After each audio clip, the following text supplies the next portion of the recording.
Voy a ver si se me escucha bien. Porque pues yo he estado jugando últimamente pues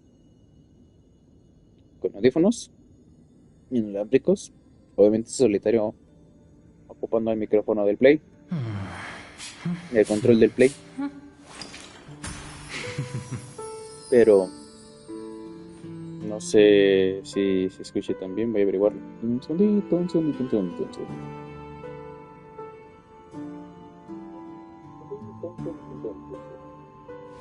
Ok, se escucha bastante bien hasta eso. Ahorita que pues no está para molestar a nadie, pues se escucha bien. Aunque sea solo con el control de Play.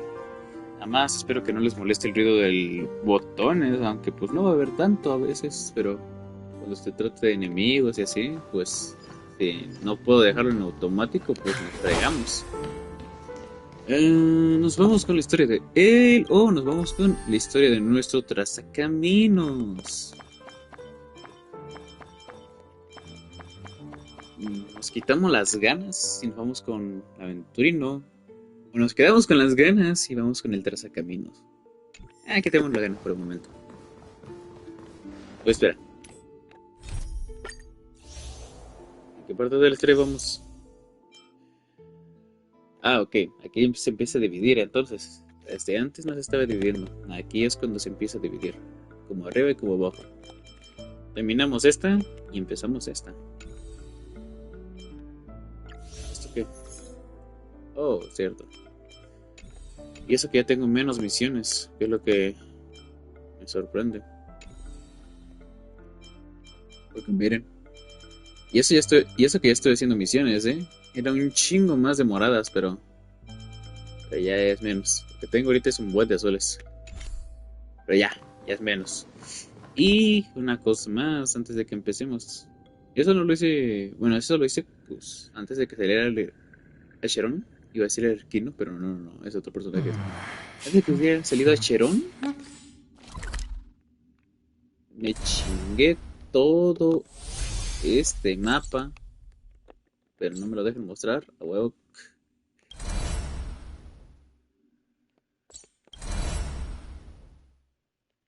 no. Bueno, el punto es que me chingué todo el mapa de acá, del Colonipenal. Tengo creo que todo el mapa de los cofres acá, todo el mapa de los cofres acá. Aquí me falta agarrar cofres y aquí me falta agarrar cofres. Pero tengo todo aquí, 100. Tratándose de cofres y pollos. Ahora sí, continuemos. Es de que, perdón, más ¿verdad? Cierto. ¡Oh! ¡Dios! Gracias por ese botón.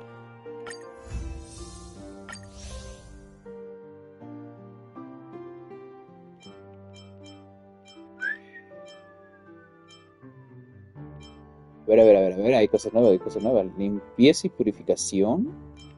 Pesadilla aterradora. Vale. Vale. ¿Cuántas de las estas tenemos? De los guerreros del invierno. Antes de empezar a quitarlo. ¿Dónde está?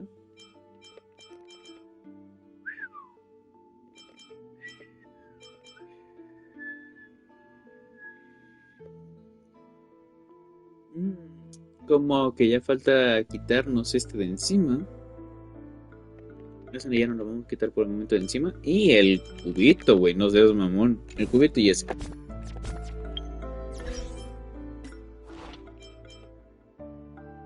Te retiro. Sí. Y te retiro. Vamos a ponerte a ti y a ti.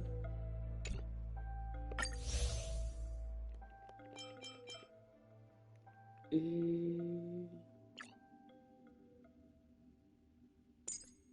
a ti, prácticamente.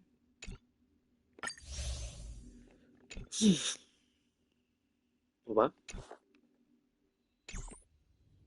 Qué niño. Hey, you two! That's a place of business. No entry. I was requested by Mr. Sunday to bring him the suspect. My name is Ratio. He should have mentioned it to you. Oh, I remember you. Veritas Ratio. Your punch virtual particle clock is impressive. Excuse me? The one on your head. Of course, it's nothing compared to my full pocket dimensional annihilating power armor of the Mobile Knights. Right, and as I mentioned, that fantasy raiment of yours doesn't exist. That's because you can't see it. Like I say, only family can see the glory of the Mobile Knights. Ugh, enough. Get going. Don't keep Mr. Sunday waiting. It seems like the idiocy index here is no better than it is out there.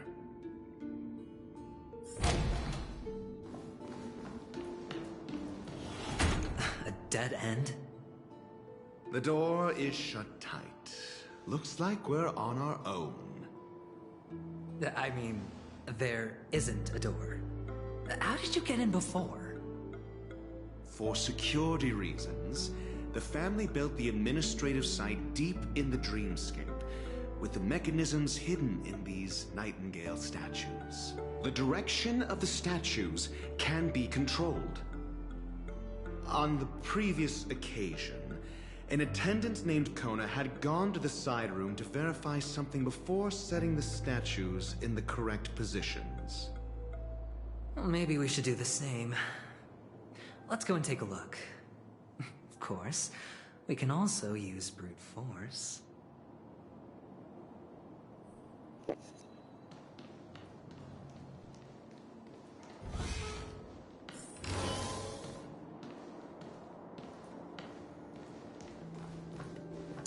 La fuerza bruta no estaría mal.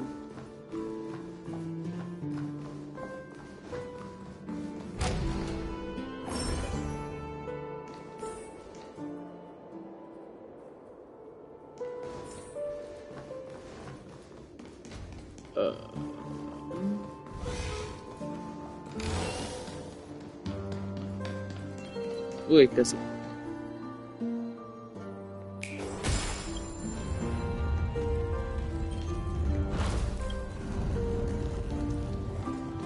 Supongo que se tienen que ver. La cajeteé porque tenían nada más para darle una vuelta del otro lado, pero ¿qué más hay? Esto lo da igual. Solving a problem by brute force doesn't prove your intelligence. The side room. Don't let me repeat myself.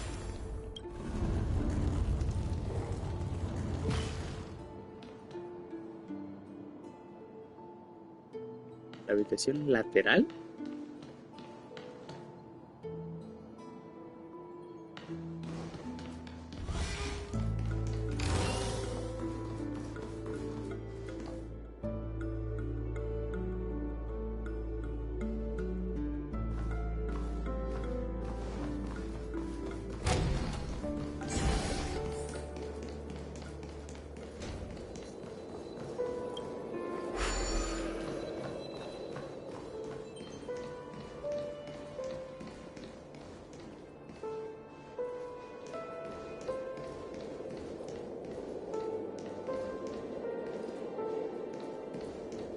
Podría ser esto. Corro para no levantarlo. Total, los cofres que están acá no los pienso ni tocar. 6 nightingales facing in different directions. An obvious hint. But are these nightingales? They are. What's wrong? How can nightingales be so huge? They look more like torment eagles to me.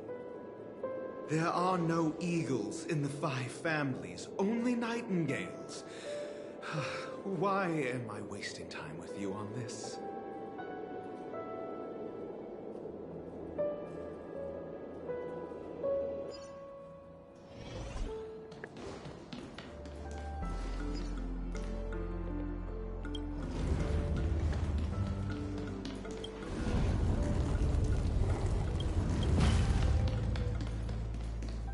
Okay.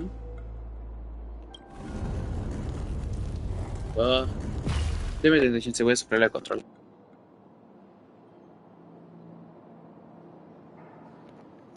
Ya está.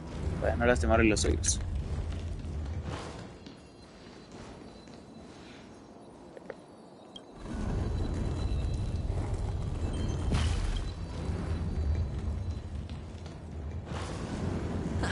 Just as I thought.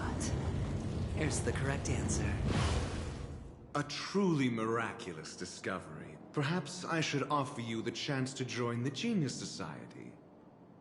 Really? I thought you'd given up on that already. I was being sarcastic. Can't you tell?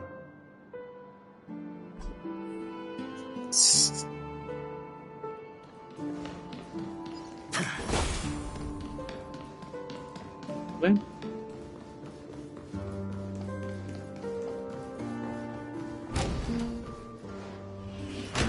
Impressive. So much for Mr. Sunday's reserved, virtuous image. Do you need me to remind you? We're in a dreamscape. No matter how grand the mansion looks, it'll not affect Penacony. Stop wasting your time nitpicking the family here. Yeah, you're right. The only way to destroy the family is death. Sunday must have thought the same. Let's head down. Okay. Oh. Dice que hay un enemigo, pero... Ah, de ese lado. No, pero no. Exacto.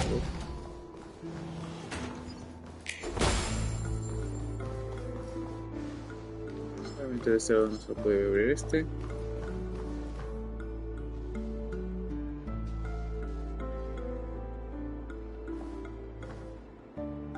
Ok.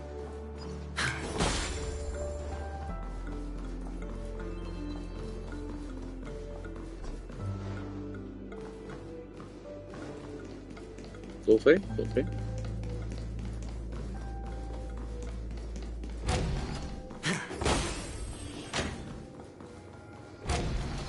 Cofre.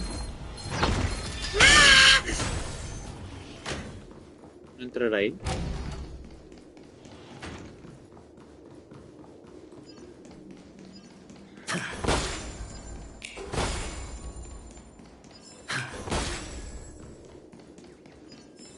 Pajarito. Ah. Era evidente que lo iban a volver a poner.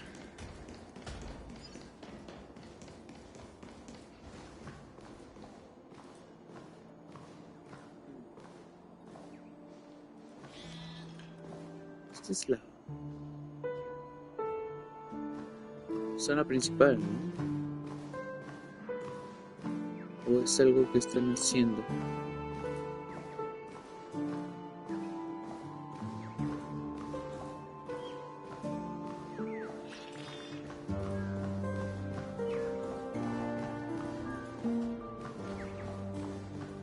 Ahí hay uno.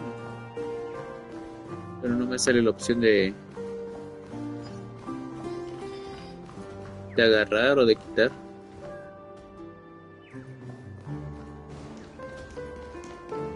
¿Están activos aún? Sí están activos.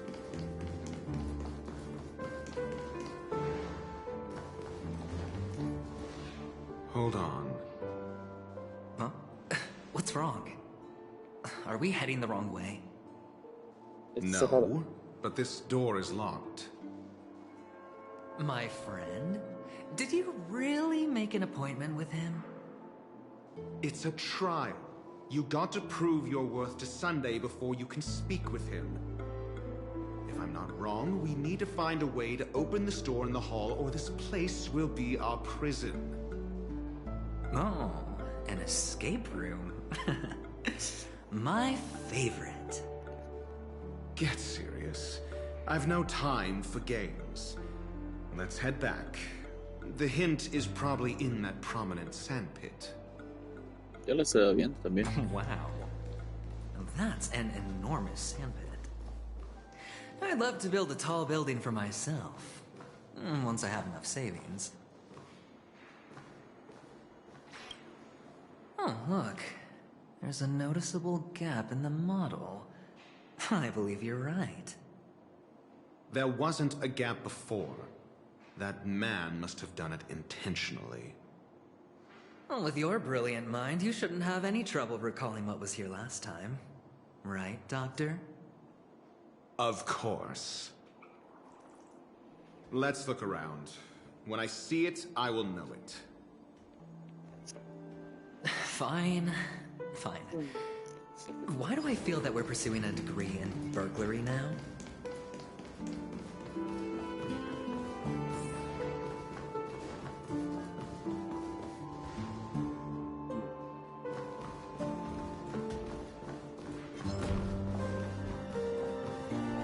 Ya, quítemate de medio.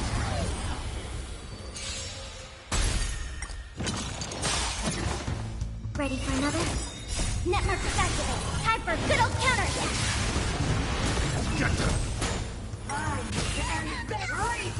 Not a scratch. ¿Qué demonios acaba de pasar aquí? It's on me.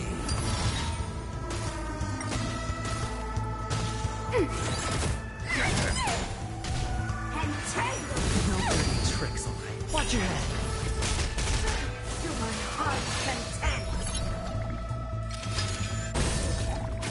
Spend freely.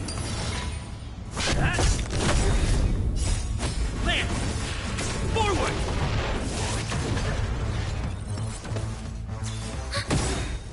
Network activate. Time for good old counterattack. Okay.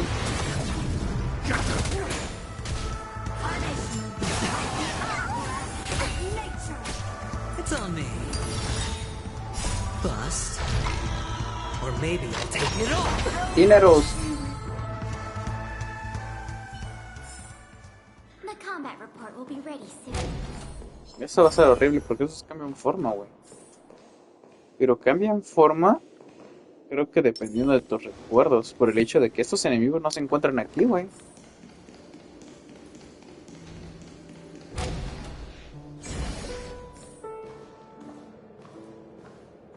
Found it. This is it.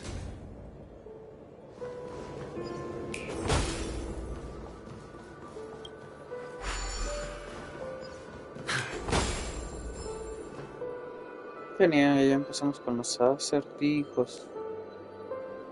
A ver. Esa es la única pared que puedo subir. Tengo que investigar aquí, sí, sí.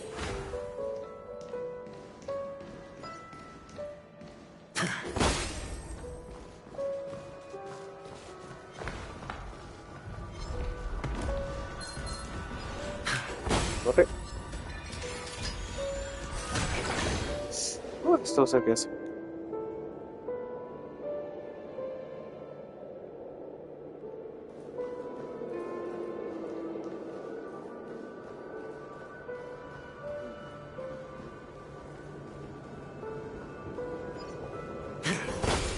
Ya van dos.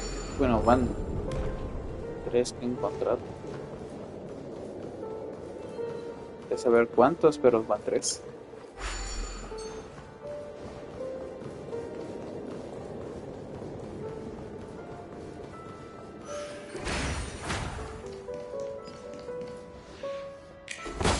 Uno de pelea.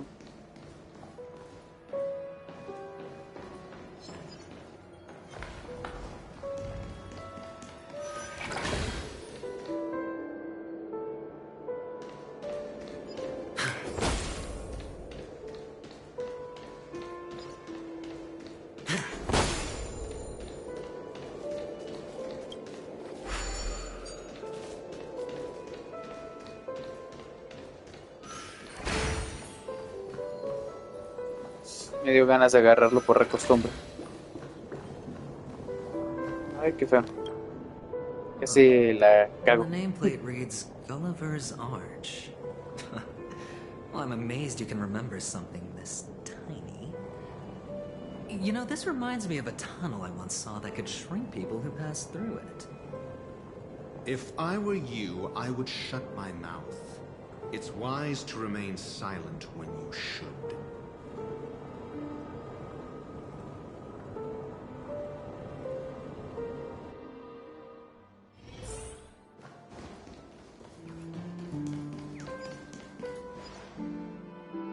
Well, this reminds me of one of those building toys. You know, with the blocks. I've never played with them before. I wonder if it's more interesting than stacking chips. Oh, look. The gap is closed. And it fits perfectly. So, what's Meter la mano. next? Mete la mano.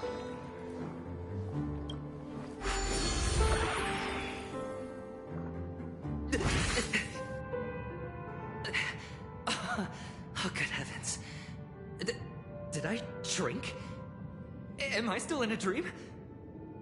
Indeed. Oh, Doctor, you're huge. It's me! Down here! In the sand pit! Oh, actually, I think we could make this work for us. Just find a way to slip me into Sunday's collar, and I'll infiltrate the family just like that.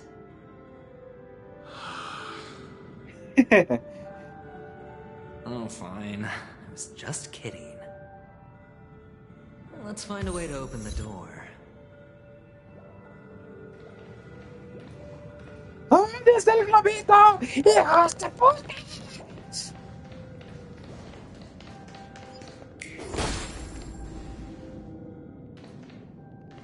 Te apoyo.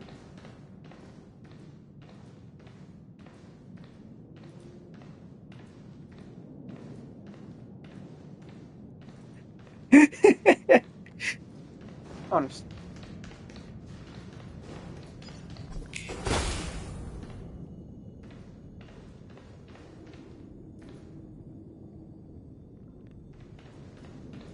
Ajá.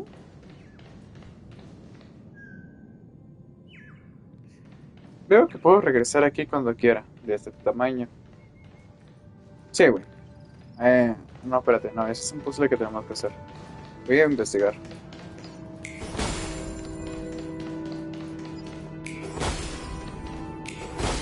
Ok, desde arriba no se miraba todo esto, es prácticamente la maqueta de inicio. O sea, ¿cómo es la ciudad del inicio? No tiene ningún sentido eso.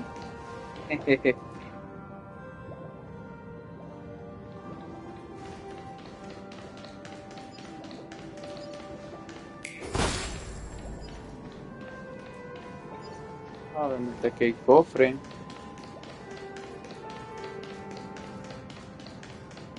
Cofre. Puzzle. No, sí, vamos a volver, güey.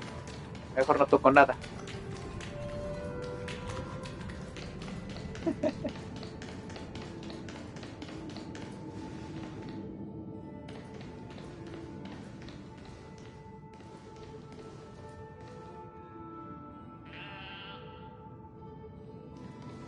Me va siguiendo con la mirada, ¿no? Ah, no me estoy allá, Pepe. ¿O acaso hay dos? No. Ok.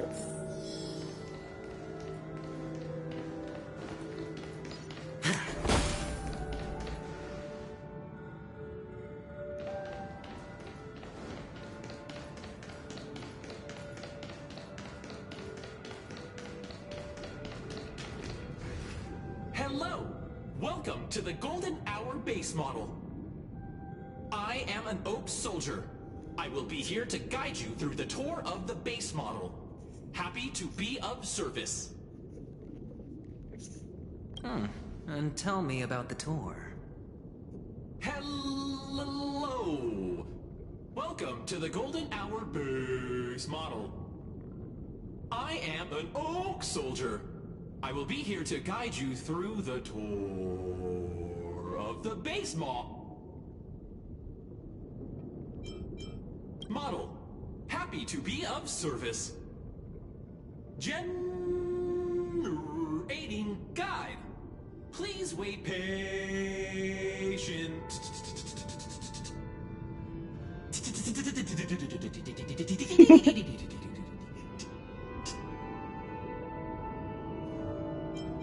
Found the nearest check-in spot.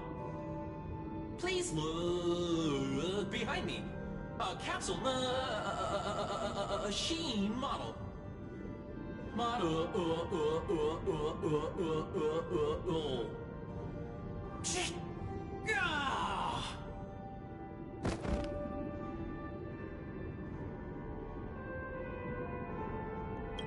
What's up El with caras that? que sí And now the costillas. family's toys are trying to frame me? I didn't do a thing to it, Doc. You've got to be my witness. I saw nothing.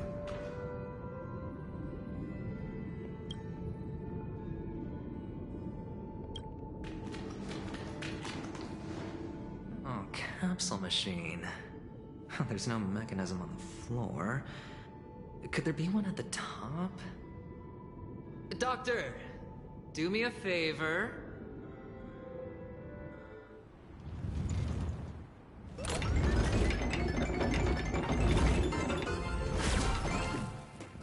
So, I was right.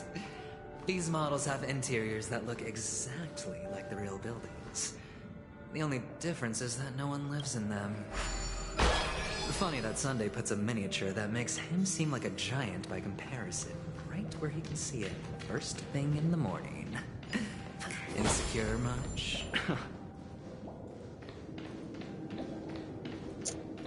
Sigo con la duda de cómo agarrarte a ti.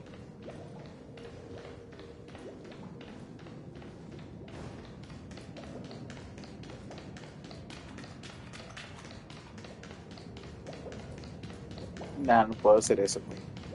Dios mamá.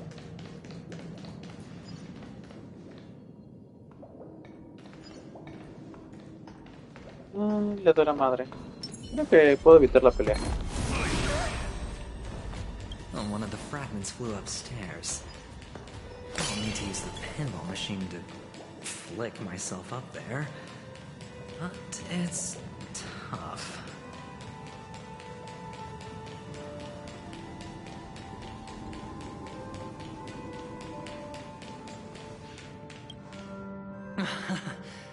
Oh, great. There's another pinball machine base here. And it's empty too. Doc! I'll need your brain power again. There's no need to yell, I can hear you. The pinball machine must be hidden somewhere in the hall. Like the arch. Wait here, Bueno. and I'll be back in a minute. Bueno. Finally, a moment of peace.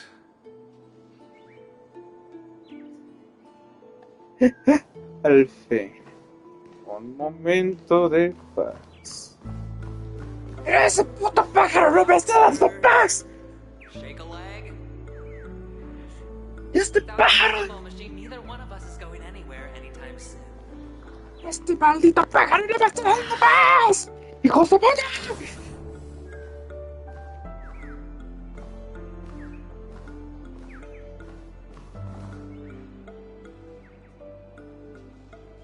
Terminamos este puzzle y nos vamos con la 13 caminos.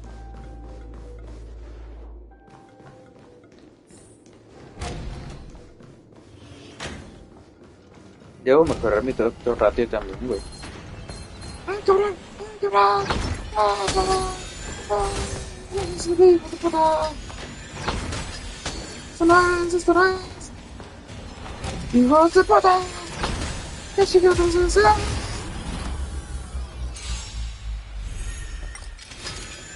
Ni modo. Answer me. Ready for another? These are devils. I'll crush them all. Test. 0 point. Network activate. Time for a good old counterattack. Get them.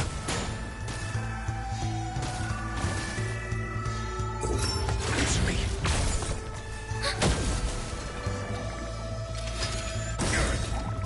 Knowledge, the measure of truth and falsehood.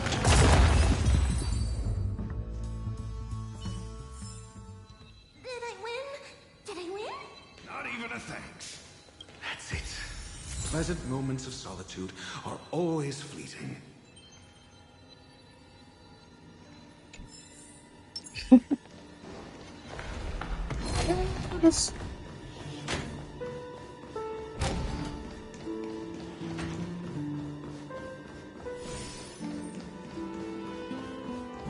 you're back. Just place it here. Thank you.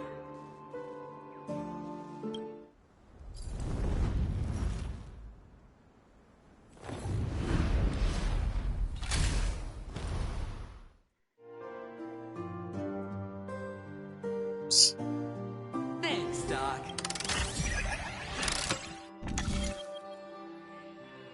Vale, este es obvio. También es obvio. Bueno, de hecho todo es obvio. Tengo que activar todo. Hay uno que se pase. Aunque tiene sentido por el hecho de que era apenas el modelo antes de que quisieran agregar varios ping-pong. ¿Se le podría llamar?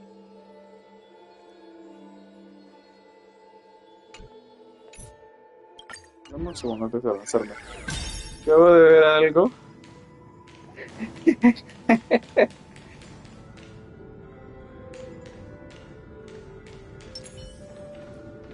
A ver si puedo, a ver si puedo, a ver si puedo.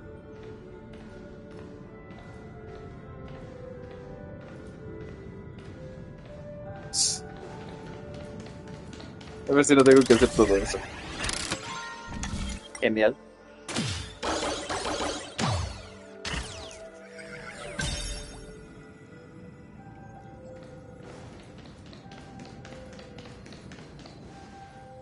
Normalmente este lo dan, no se abre. Oh, Horatio, you should come in here and take a look. The view here is breathtaking. Honestly, you could easily squash me with just a pinch. If that is your wish, I will do so without a moment's hesitation. All done. Piece of cake.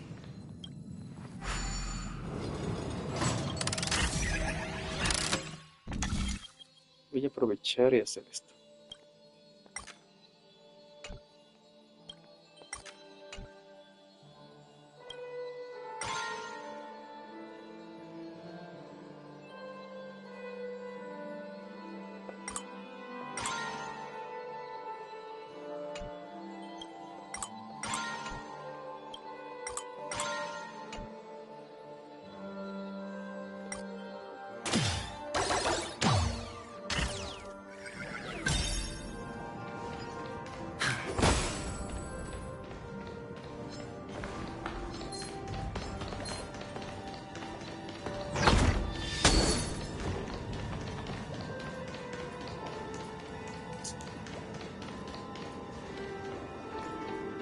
Cofre aquí.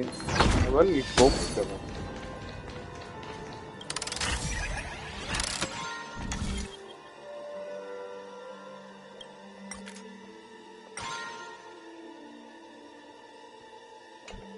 A ver si a este.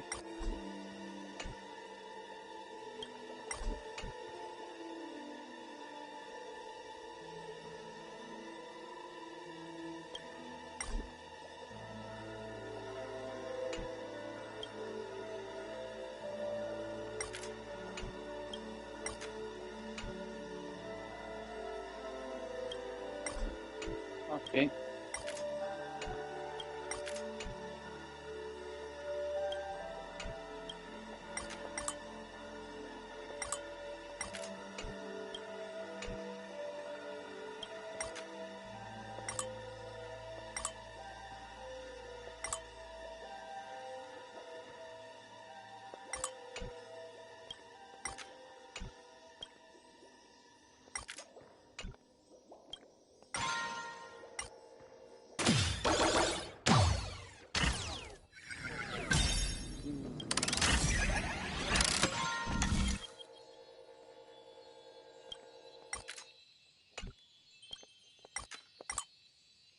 Esto es lo que buscaba.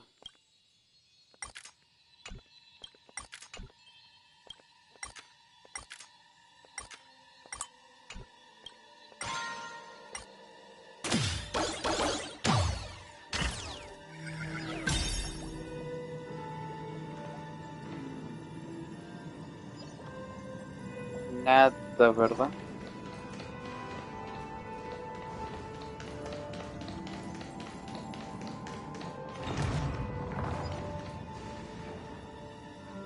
Quiero pelear, pero mejor que te quedes ahí, ¿vale?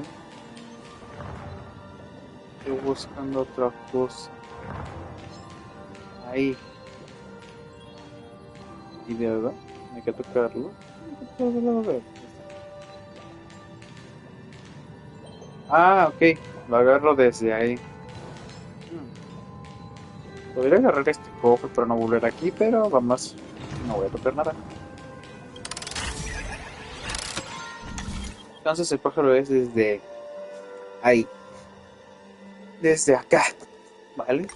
Es lo que estaba buscando.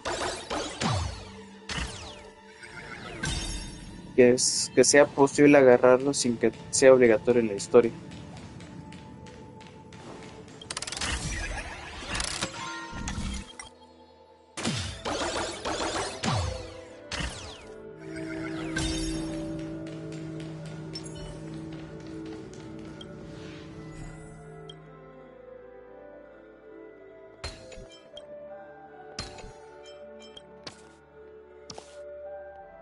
And the joyous tour of Toy City has come to an end. Makes me feel sad. Well, Paniconi isn't all bad, right? I'll use this interesting experience as a talking point at the poker table.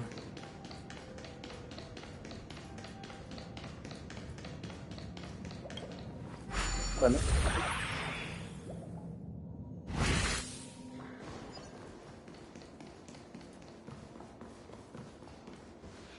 It's a pity you made it out of the sandpit alive. Sunday is just beyond this door. From my limited understanding, he's not someone easily handled. Yeah, only I believe he's the one who should be prepared to face me. Tell me about your plan. I don't have a plan. I'll just play it by ear. There are only two kinds of bargaining chips when dealing with people. Benefit or fear. Looks like sincerity isn't in your dictionary. Am I not sincere enough? There's no need to emphasize it. We've got to make good use of death. That man's sister is dead. He won't be able to turn a blind eye, and that's fear. And I'll help him find the murderer. He can't do it due to his status and position, but I can. And that's benefit. On what basis do you believe he's incapable, necessitating the delegation to someone from a rival faction? The IPC. Simple. Because that murderer could very well be a traitor hiding inside the family. Do you mean the Galaxy Ranger whom you accused previously? That was just an excuse, good doctor. There's something wrong with that woman. We need someone who can keep her in check. It's better to minimize the variables outside our control while we execute our plans. Moreover, I need to know her identity. If I'm lucky. She could be an important pawn. And it's good to have more helpful friends when dealing with this matter. But honestly, the murder case is likely unrelated to her. I believe my standpoint. There's a rat in the family. Otherwise, why would Mr. Sunday arrange a private meeting with us? This isn't an interrogation, but a secret negotiation. We'll see. Using Robin's death as a bargaining chip, I'll win back my freedom and power. In the end, I'll ruin this beautiful dream and create the grandest death. If the chance of winning is just beyond this door, Even if that chance is close to zero, well, you can't win if you don't play, right? Ah, the charming audacity. To think that you, of all people, might emerge victorious, dear gambler. 3 chips are enough. All or nothing.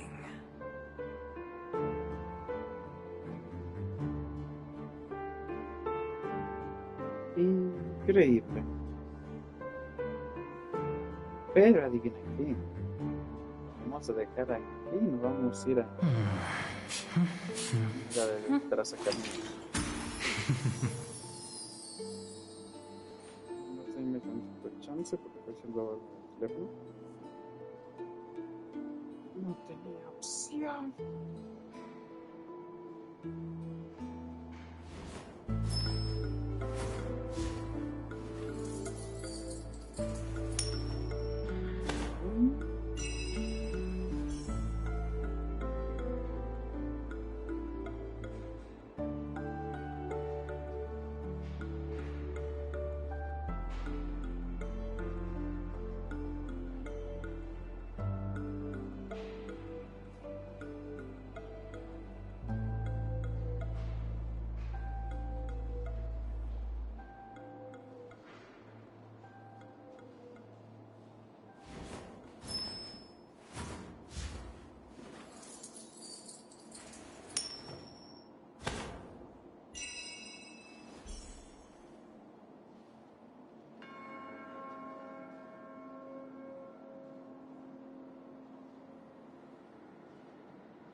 Perdón, ¿eh?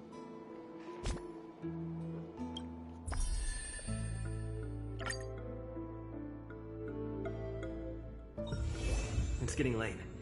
Where to now?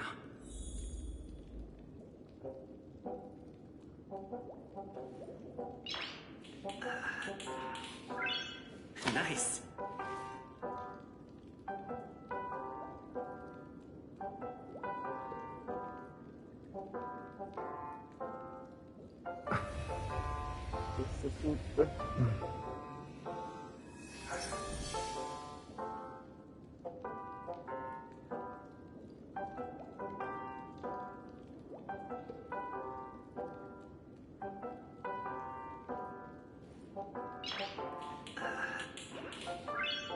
Nice.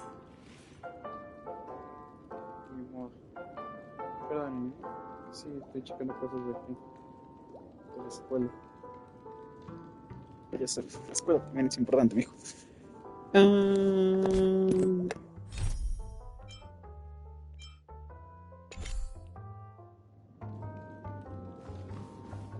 Wait, what?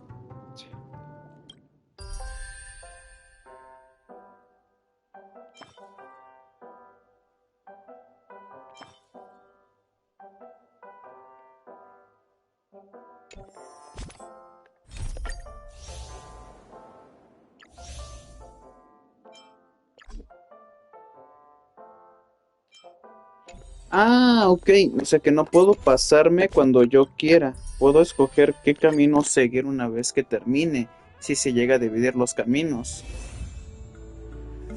Ay, bueno, pues ni modo. Hay que hacerlo seguido. Seems my puzzles are too effortless for you, IPC ambassador. I appreciate your words. And I see you put a lot of effort into welcoming me, Mr. Sunday. However, this is no way to greet a guest. Well, this isn't an invitation, but a summoning. Before we speak, I need to test your character. I imagine this knowledgeable doctor friend of yours has been of great help, yes? Certainly. You ought to know this better than I do. He's already faithfully fulfilled his duties, hasn't he? Yes, the doctor has assured me of your noble character. He considers you, like himself, a virtuous person who can be trusted by the family. I have come to know you very well as a person, Mr. Aventurine. You're diligent, generous, and willing to cooperate. The fact that you succeeded in overcoming many obstacles just to meet me gave me the reason to believe in your wisdom and courage. But there's one thing I must ask you. That is, you've used your wisdom at the wrong place to meet the wrong person and put yourself in a situation where you shouldn't be, witnessing a tragedy that shouldn't have happened. You don't look too well. Am I making you anxious? If not, then it means I'm on your side. If I wasn't mistaken, you'd just made a serious accusation against the family. No, you weren't mistaken. For depravity is creeping in around you. There's no need for us to be evasive. Let's talk about your sister. Your sister's talent is unrivaled in the world of show business. As you know, her voice has been out of tune since she returned to Penacony. What's more disheartening, she can't sing anymore. Who could be responsible for this? Many suspect the culprit is among the outsiders, but I know you hold a different opinion. Now your noble status has become a shackle, preventing you from apprehending the murderer and avenging your sister's death. You're feeling anxious because you're out on a limb. But don't worry, I'm on your side. I'm immensely honored by your concern for me, Mr. Aventurine.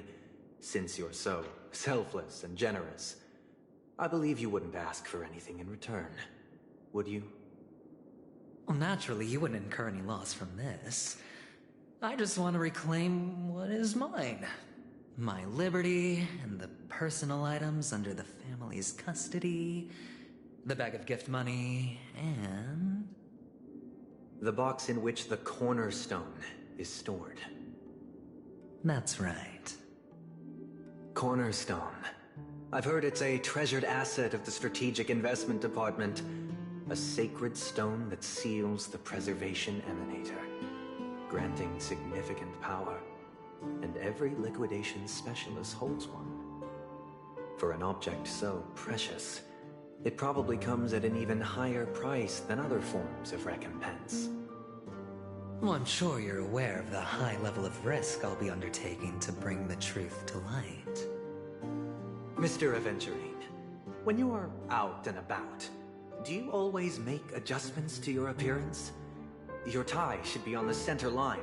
Your shirt must not protrude from your vest.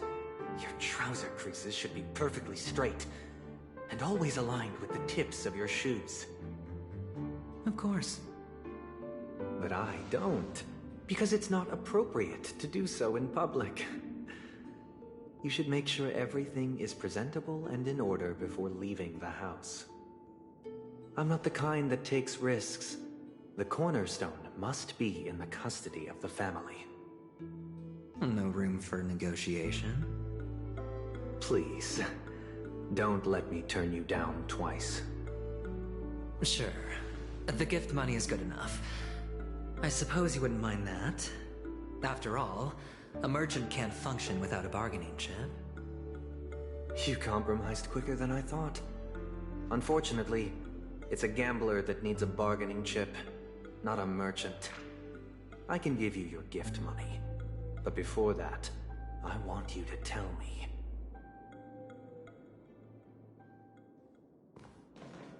The fact that you can decisively forsake the box you asked for, what exactly is stored in it?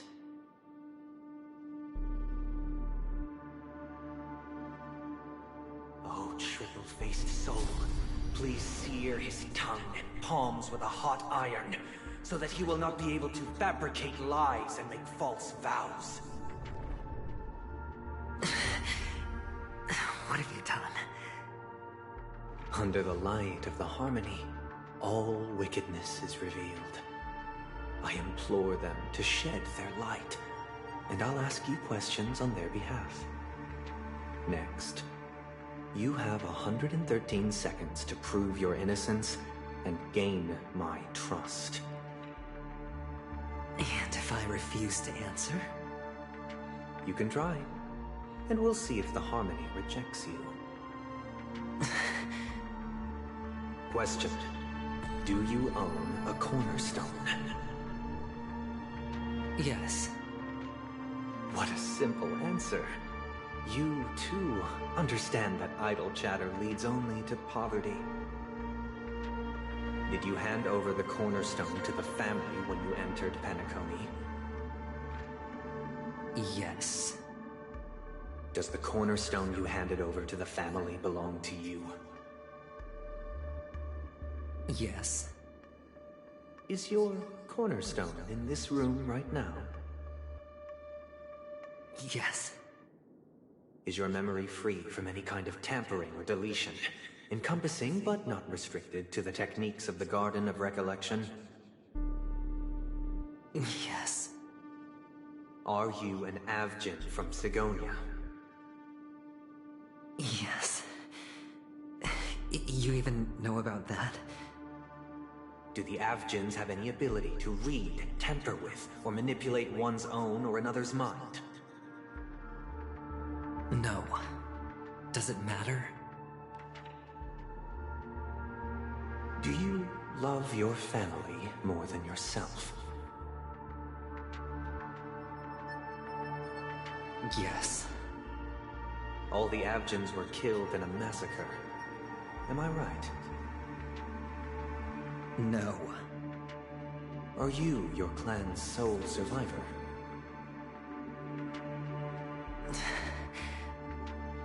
Perhaps. Do you hate and wish to destroy this world with your own hands?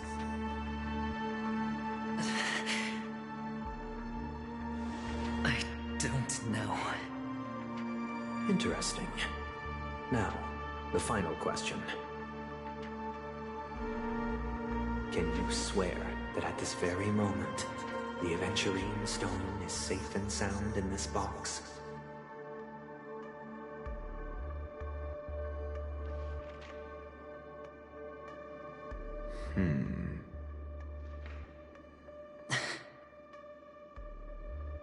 Of course. Looks like we can get an answer. Open it, Mr. Aventurine. It's your last chance to defend your honor.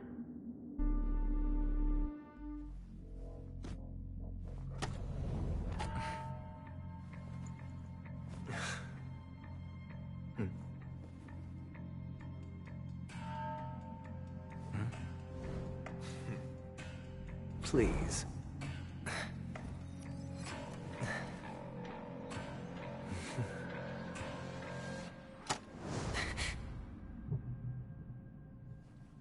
Are these what you're looking for?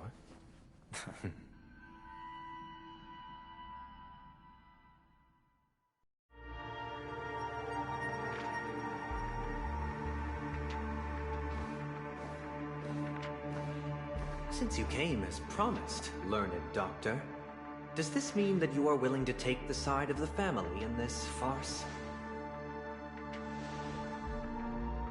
What makes you think you can convince me? I've heard you haven't enjoyed Mr. Aventurine's company. I also understand that you're an avid learner who sees the pursuit of knowledge above all.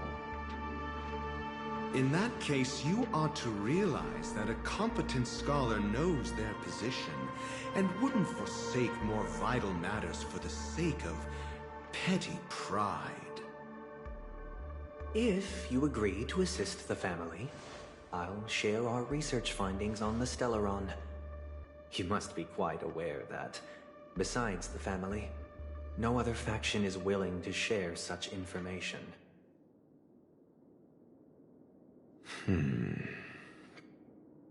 Cut to the chase. What do you need from me? I need Mr. Aventurine's comprehensive plan. Haven't you confiscated his cornerstone? You can't expect a featherless bird to take flight. But I've also heard the 10 elites in the Strategic Investment Department have united, progressing together in the interests of the IPC. You'll have to speak more clearly than that. The cornerstone, which Mr. Aventurine surrendered. Was it really his? You question whether he would entrust you with someone else's cornerstone. The 10 Stonehearts aren't as united as you think. Cornerstones are significantly more precious to them than their very own lives. But you know that he's a crazed gambler. The more vocal he is about it, the more cautious I must be. Wow, esto es mucha información y me está intrigando más la situación. Would share his way of thinking. Honestly, you should see a shrink. Bring it. The box containing the cornerstone is unique, and only IPC senior staff and related members can access it. But I happen to be among them.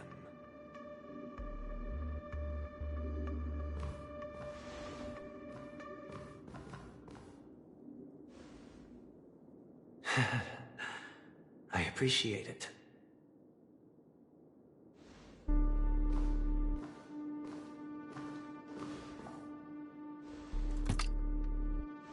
Unfortunately, your guess is correct.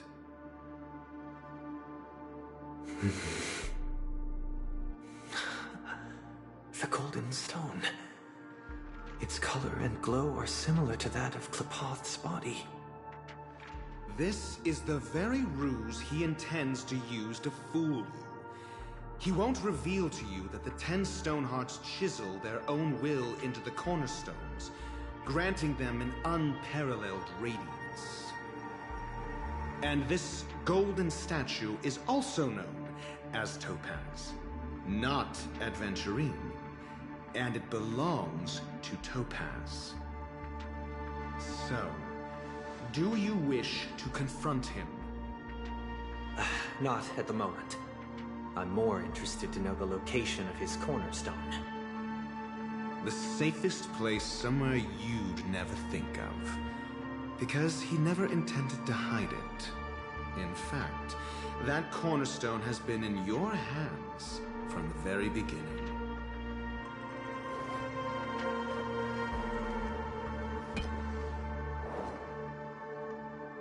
I see. This bag. Mixing a cornerstone, more precious than life itself, with a bunch of worthless jewels, disguised as a gift of money waiting to be confiscated, is indeed in line with Mr. Aventurine's style. Then he makes up some trivial excuse, downplaying the matter, and requests the gift money. This is a gamble, one he's all too familiar with, betting on your single misstep, leading to a total loss. Learned doctor, I am grateful for your help. The family will surely reward a righteous person like you. As for the villain, I hope he retreats in humiliation.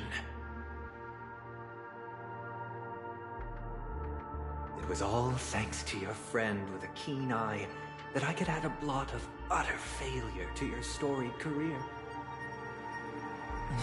Ratio, you wretch. Finally shown your true colors, huh? Oh, and just to remind you, you currently only have 17 system hours left to live. Treasure your remaining time, and savor the delectable aftertaste of defeat. You might as well explain yourself a little more clearly. What I performed on you just now was the Harmony's consecration. You were to show allegiance beneath the illumination of their grace. Yet you acted willfully, uttering nothing but falsehoods, transforming the consecration into a trial. I genuinely see no reason to absolve you from it. Is this what the Harmony represents? Is it built upon constraint and coercion? You misunderstand, Mr. Aventurine. Punishment is meant for the irreverent. But I have seen your resilient spirit, and thus I offer you the possibility of a new beginning. Throughout these 17 system hours, you will be unable to escape the dreamscape, or contact any of your companions. You only have 2 paths before you, and it all depends on whether you can complete my test within the time limit. Should you succeed, you will be able to coalesce into the Harmony and be with your family. If you fail, you will suffer the wrath of the Eternal Centurion and fall into an abyss of doom. Sounds like I'm gonna end up the same either way. I indeed do need a servant to help me uncover the evil hidden in the family from an external perspective. I will purge the evil from the inside and bring the real culprits to justice within 17 system hours. When the time comes, compare your findings with mine. If both our findings align, or if you can provide me more insights, then they will truly be able to grant you mercy and honesty. Shameless hypocrites. You took everything from me and still demand the truth. That isn't fair. Your carnival reeks with the stench of cash. Nothing is achievable without it. This is meant to be an act of personal virtue, not requiring the family's support. Your bag is over there. Do as you please. I believe you can trade this bag of worthless jewels for everything you need. That's what gamblers excel at, isn't it? Off you go, Mr. Aventurine. You are free. I will wait here for your good news.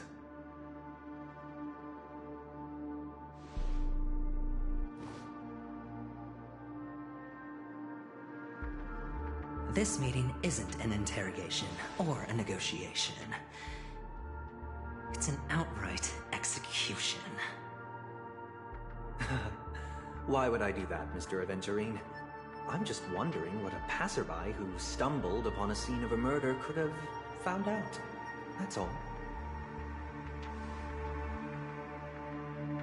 By the way, before you go, I have a personal question. What is it now?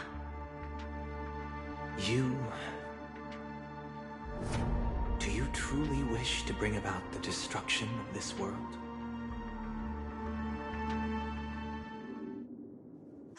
Kakavasha!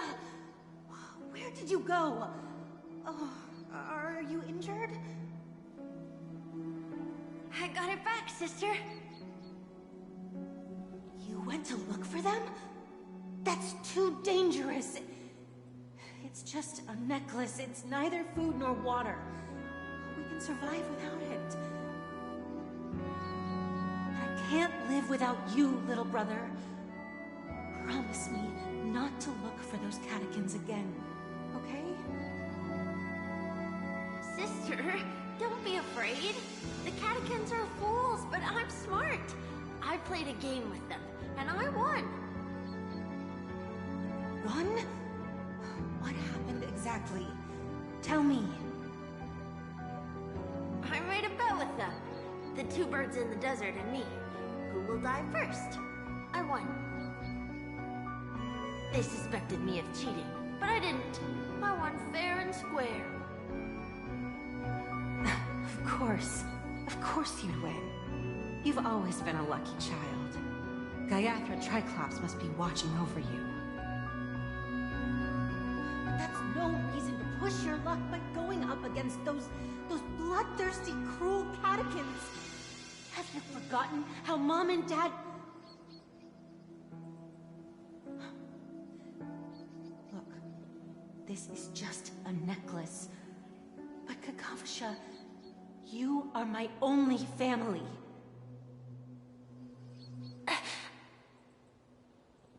I'm sorry, sister. I thought you'd be happy. Because Mom left you this necklace. There'll be no next time. It is important. But not as important as you, my dearest brother. I don't blame you, but you must remember what Mom said. Pain and poverty are the trials of Gaiathra Triclops. She has also granted us a chance. And that's your good luck, Kakavasha. Your good luck is the most precious wealth we, all Avgin, have.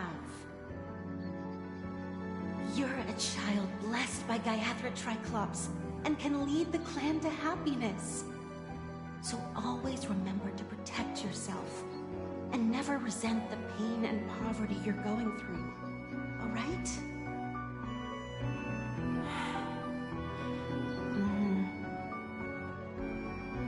Listen to me and swear to Gaiathra Triclops. Okay. We'll swear to Gaiathra Triclops to protect this wealth. But sister, Gaiathra Triclops was really watching over us. Then why did she not protect Dad when he was swept away by the quicksand? After all, Dad went to the Catechins' land only to prepare for Gaiathra Triclops' offerings. And where was Gaiathra Triclops when Mom was shivering in our arms? Mom was still pleading for Gaiathra Triclops' forgiveness under her breath until the moment she closed her eyes. Sister, everyone praises me for being smart, but I don't get it. If every rain pour was Gaiathra Triclops' forgiveness and grace, then how bad were our sins? So much so that we were born in this world of death?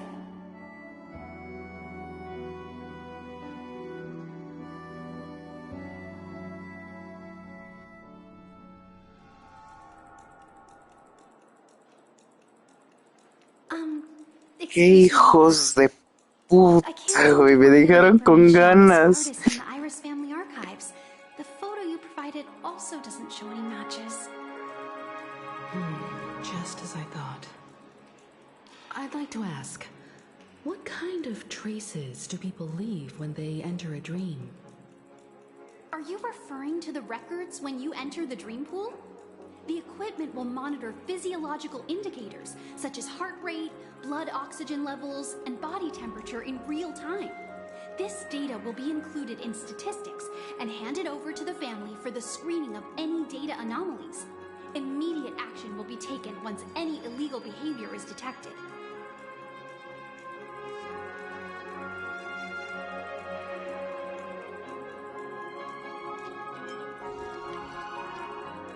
I apologize. The hotel does not have access. This information is managed by the Bloodhound family. We can only gain access if there's a problem. Looks like nothing can be found here. At least we know who to look for next. We can ask the Bloodhound family for information. Thank you for your assistance, Miss Allie. By the way, is Miss Robin doing fine? We are looking forward to her performance. Fine? What does that mean? Is there something wrong with Miss Robin? The preparations for the Charmony Festival have been proceeding smoothly, so I guess things are pretty good. I believe she will be able to put on a spectacular show for all of you. I'm sure. Sure enough, no one knows about Miss Robin. I'm not surprised. But that Miss Firefly is truly mysterious. There's no information on her in the hotel system. Even if she's a stowaway, she should have a disguised identity after entering the planet. She's also in the running for the legacy. How is she going to sneak into the dreamscape unnoticed? Is there any other way to enter a dream? Besides the hotel room's dream pool?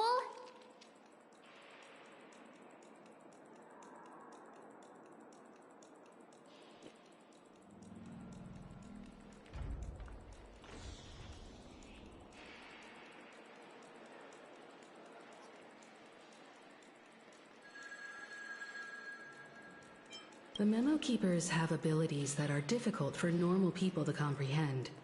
In the memory zone of Penacony, they thrive effortlessly, a fact proven to us by Black Swan. The hacker girl from the Stellaron Hunters used extraordinary means to unlock the Dreamscape Hotel's seal. According to the scene witnessed by him, it is likely that they are behind Miss Firefly's case. The Garden of Recollection and the Stellaron Hunters. Both are possible, but what about the IPC? Since they want Penacony all for themselves, they're bound to have a plan. Who are you guys? The Bravo team has arrived at their designated position, ready to execute armed evacuation operation. Boss, get moving! Armed evacuation? Boss, are you drunk? What do you know? It's more efficient this way. Just don't let the director find out. Act first, report later. Understood? Help! Help me! I spent all my year-end bonus on the snowball! I don't want my name on the department's major disciplinary notice! Hey, check it out! That place. Could it be the IPC workers from Bellabog? To all guests, the IPC will be conducting special operations within the hotel. Please follow the staff in charge of evacuation to the designated safe zones, or compulsory measures will be enforced. I'll request a beating for you lot! You've been told not to drink during work hours. Take him back to the hotel room. I'll organize a meeting later to properly go over how this incident report should be written. Miss Topaz? I never thought I'd run into you on Penacony. Yes. Long time no see, Astral Express crew. Evangeline has told me a lot about your happenings. Huh?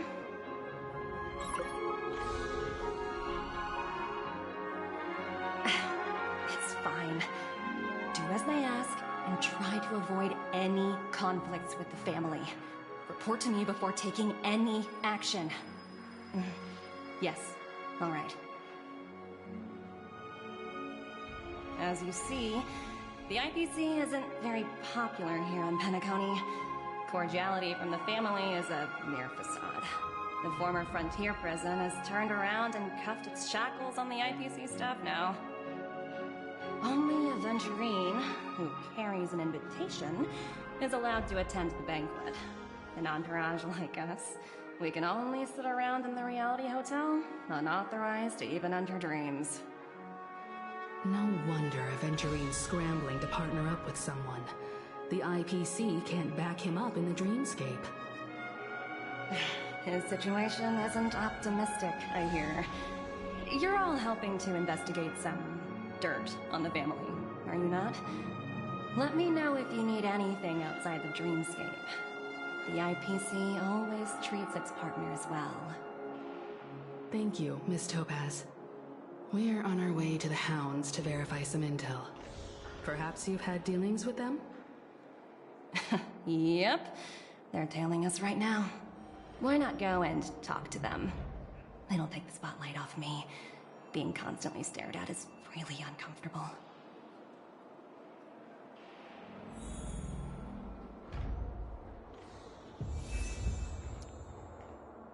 Okay.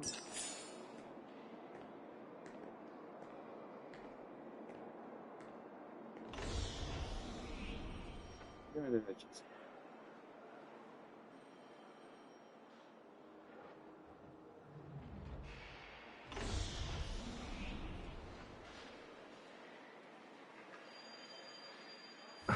Voy a responder un mensaje.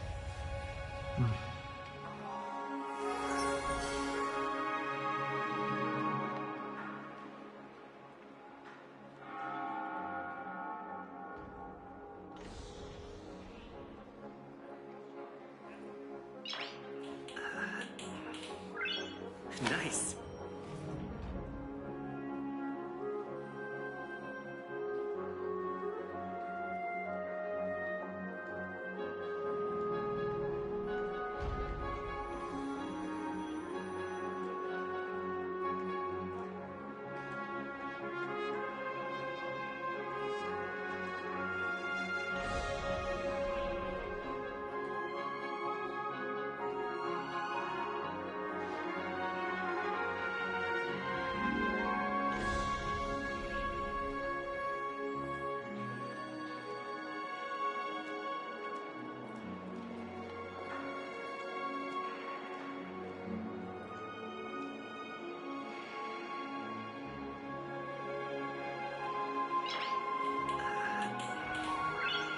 Nice.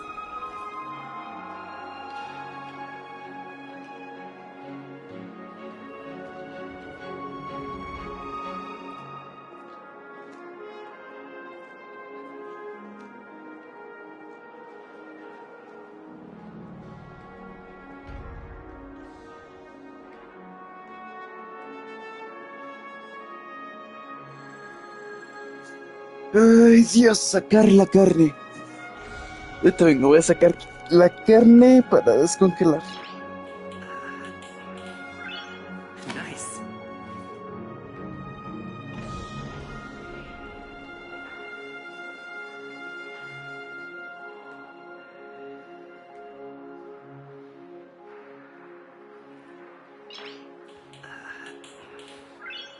Nice.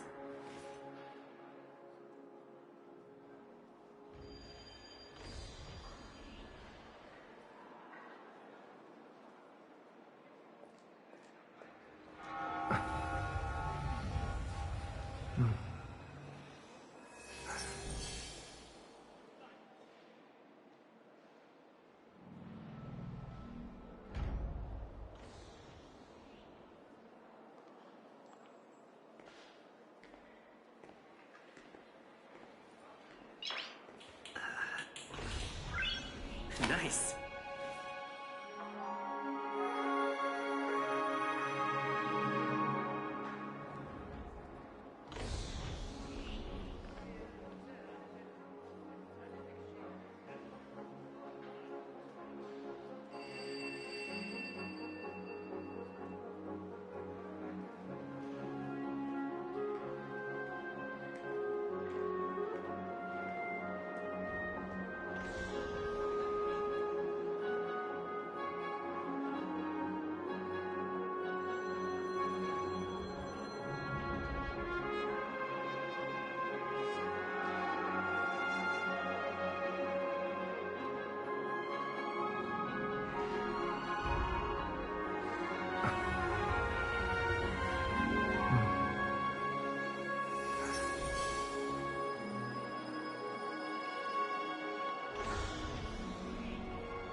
Nice.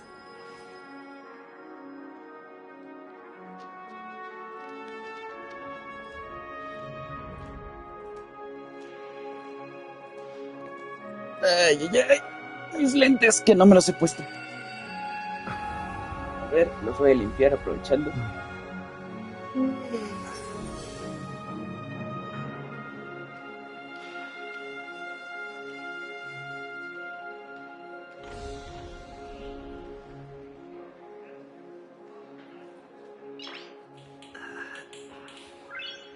Nice.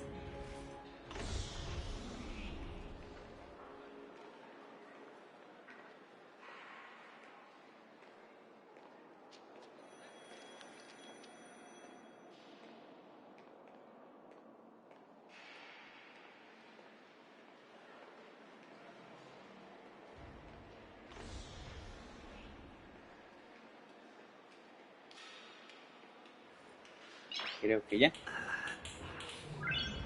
Nice.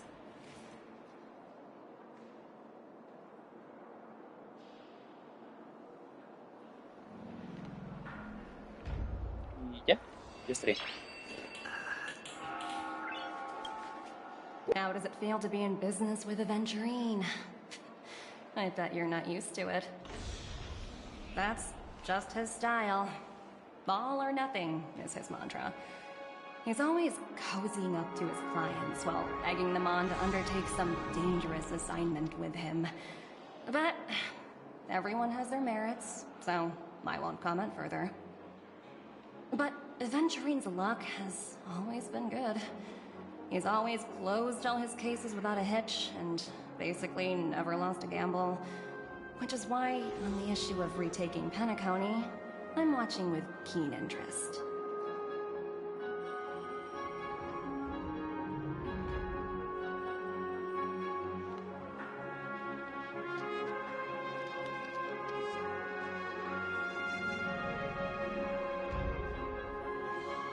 As for the two cases, apologies, but I don't have much info on them either. All I can do is ask you to keep digging for more details.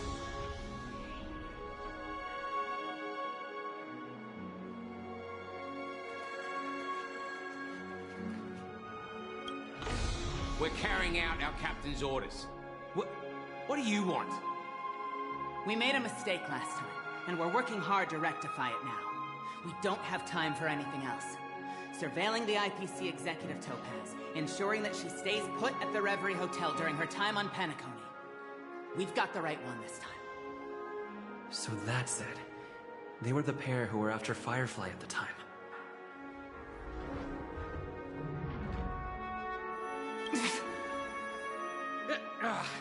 It's you again. Back for more trouble? We're not afraid of you this time. Well, spit it out. Stop bothering us if you've nothing important. So you know each other.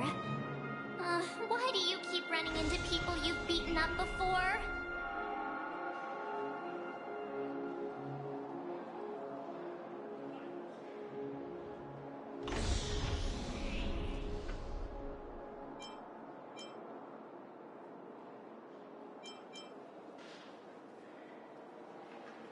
That's right.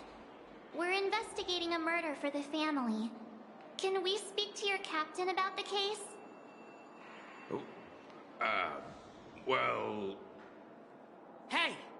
The security officer instructed everyone to shut their traps before he returned from Dream's Edge. What murder?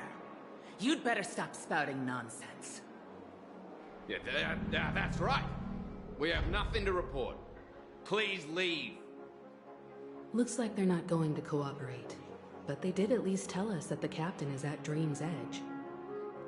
Why don't we just look for the security officer then? It's probably Gallagher, the one he mentioned, right?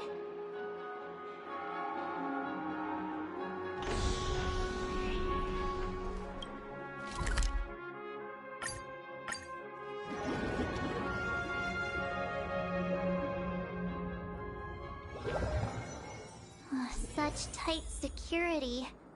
I bet they're stumped by the case as well. Apologies. The Bloodhound family is running an investigation up ahead. No unauthorized personnel allowed.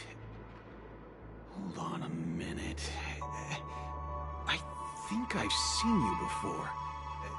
The gray-haired one. How much trouble have you stirred up exactly on Penacony?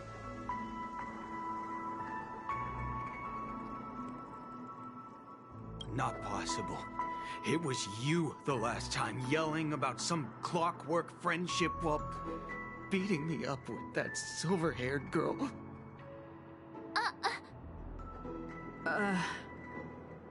I'm not letting you get by this time. Please leave, or I'll have to get on my knees and beg you. Huh? What kind of heinous crime have you committed now? Hold on, sir. We have documents authorized by the family that would aid your investigation. If it wouldn't trouble you, could we see this Mr. Gallagher? Who exactly is this Gallagher you keep talking about? There've been a few people mentioning this name. Even the one with the gray hair. He didn't send you all here? It was the security officer who dispatched us. That's all I can divulge. He'll do! He's the one we've been looking for! Sorry, no can do. The boss said that since it's a matter of the family's reputation, no one's allowed through. Everyone, please leave. There's really no need for us to make things difficult for each other, right? We're really sorry for troubling you. Let's think of another way. Another way... that's it! Didn't they say something about that... what was it? Clockwork? That got this guy to change his mind? Can you perform it again? That... clocky magic.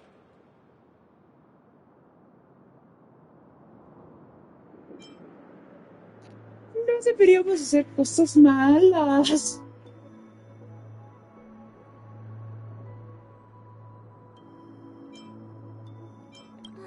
not bad if we're resolving a misunderstanding. Please? Sorry, no can do. The boss said that since it's a matter of the family's reputation, no one's allowed through. Everyone, please leave. There's really no need for...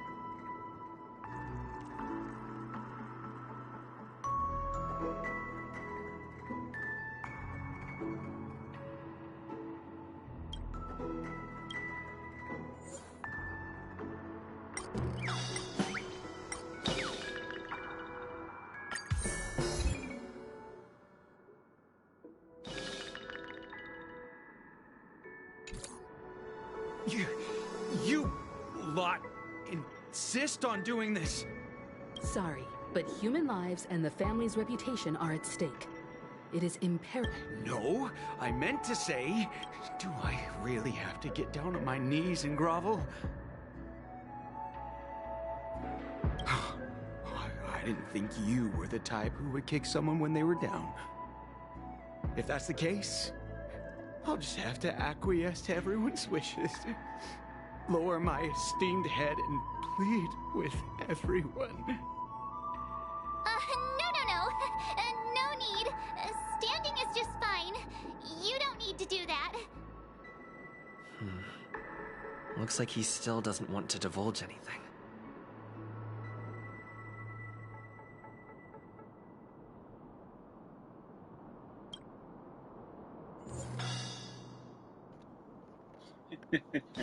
Bueno, mira. ¿Y qué te hace y te pongo feliz? No quiero ni llegar al enojo como la última Let vez. me see what time it is now. Whoa, it's this time already. What? Time to clock out. And no one's gonna stop me.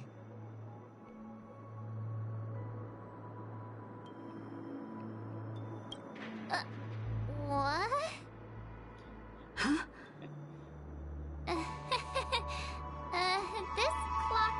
trick of yours. It's kinda dangerous. At least he won't be getting in our way again. Let's go find that Gallagher and ask him the intricacies of the case. I was wondering what all the commotion was. Huh. Oh, it's you guys. Welcome. Since you made it here, what can I do for you? Hello, Mr. Gallagher, sir. Judging from your tone, it sounds like you were expecting us. Miss Himiko, you're too polite. There's no need to call me sir. Mr. Gallagher, you even know my name. Of course I do. You folks are from the legendary Astral Express and honorable guests of the Watchmaker. I had an encounter with this gentleman in the Golden Hour. I remember that little silver-haired girl was there too. I'm sorry for what happened to that kid. Esperen un momento.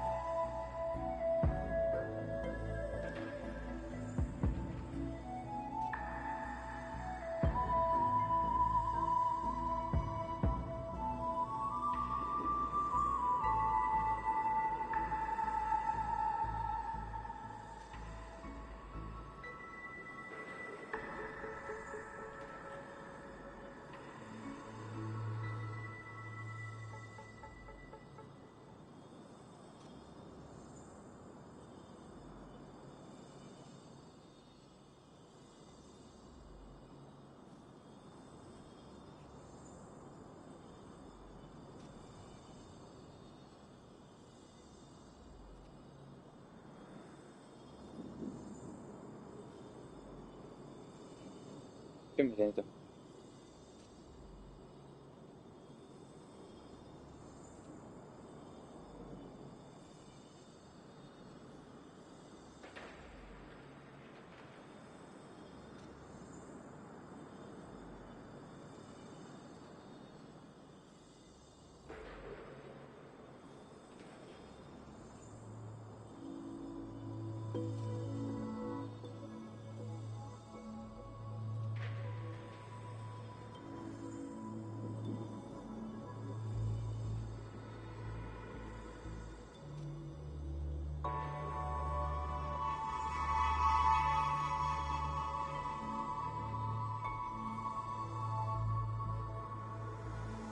Listo, chicos. Bien.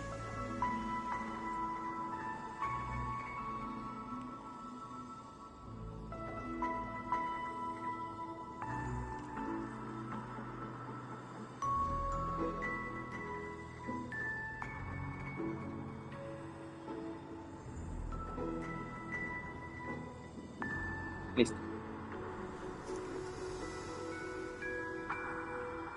This is also the reason why we've come to visit you, Mr. Gallagher. The Express can't just overlook the death of that child. So we've decided to help the family get to the bottom of it, in the hopes of getting justice for her. The Nameless involved with the family. What an unpredictable twist of fate. Why? What's wrong with the family? It's nothing. On Penacony, everyone loves the family. No matter how much one resists the beautiful dream, when the time comes, they too will find it hard to let go. Who wants to leave a warm nest? Just idiots, little kids, and inebriated fools. Mr. Gallagher seems to be getting at something. You got it wrong. I'm not. You want to discuss the case? Sure, come with me. This is not a good place to talk. Let's go elsewhere.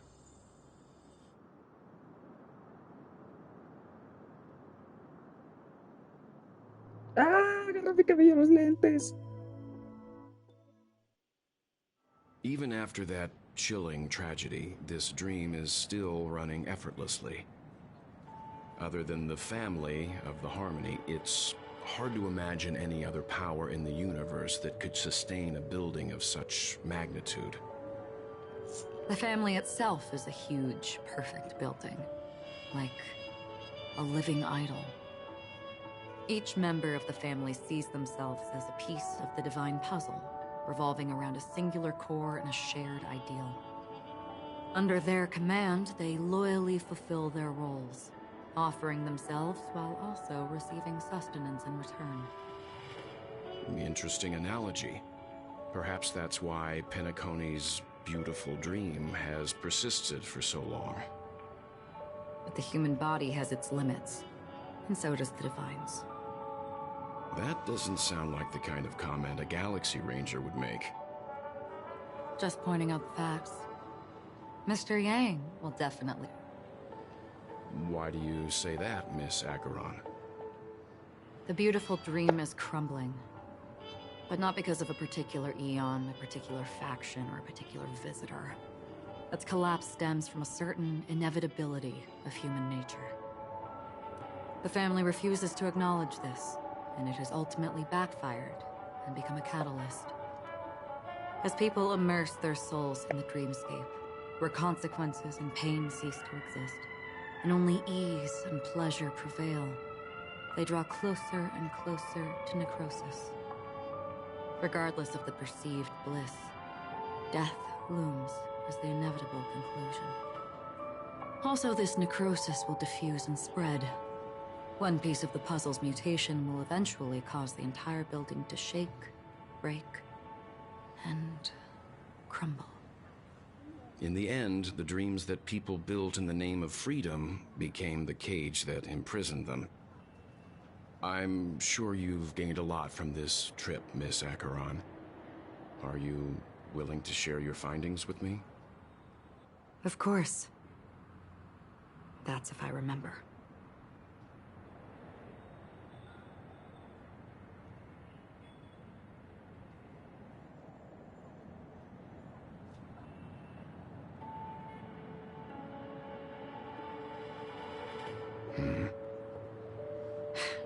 Don't mind me, it's just a habit. Owing to events in the past, I've become easily forgetful. It's only when this sword is unsheathed that those hazy memories start to become clearer. Take your time. That should do it. I vividly remember everything that occurred on Penacony. Ask away.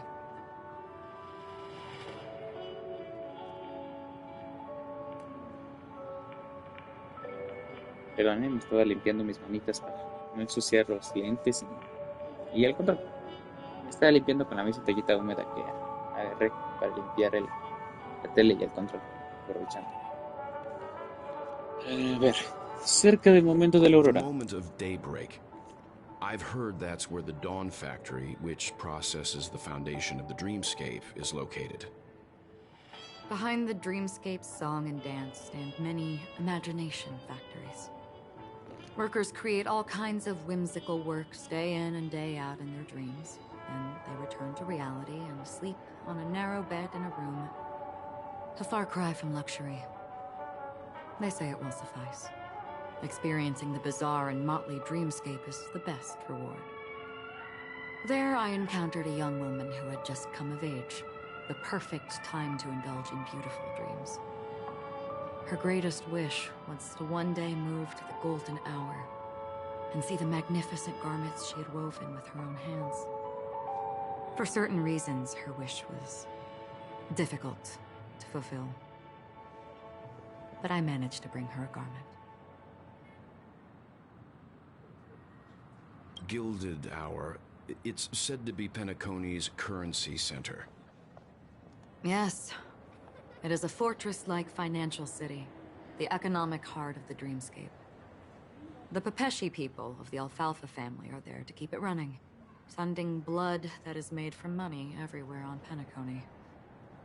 Everyone there is exquisitely dressed and always in a hurry. The greatest wish of the local Pepeshi people is for their future generations to work in the Gilded Hour. I've never met anyone who is willing to talk. I could only stand at the crossroads, watching crowds of people hurrying like the wind through the jungle of steel, only to deposit the alfalfa credits that they'd earned into the bank's vault. I don't know if they would open the vault's door, but before I left, I witnessed a well-dressed Pepeshi person plummet from the sky, while those around him continued on their way, unfazed. I hear the Blue Hour is very romantic. Do you have any tales to share? Perhaps Mr. Yang has heard. There is a large boat called the Eventide, anchored along the Sea of Dreams, where soft music and dancing persist endlessly every night. I ran into a wizened lady there. She was at the dock, waiting for her long-departed lover to return, waiting for countless hours within time that stood still. In the humid sea breeze, she spoke of her own youth. Like many who desired wealth and love, they came to Penacony to pursue their dreams. Alas, her lover's consciousness was lost in the dark depths of the Sea of Dreams. Finally, she suggested we continue our conversation on a boat in the shallows. I agreed and boarded the boat with her. But she never said anything. Her eyes absent-mindedly gazing at the horizon for what seemed like forever. Finally, we retreated to the beach.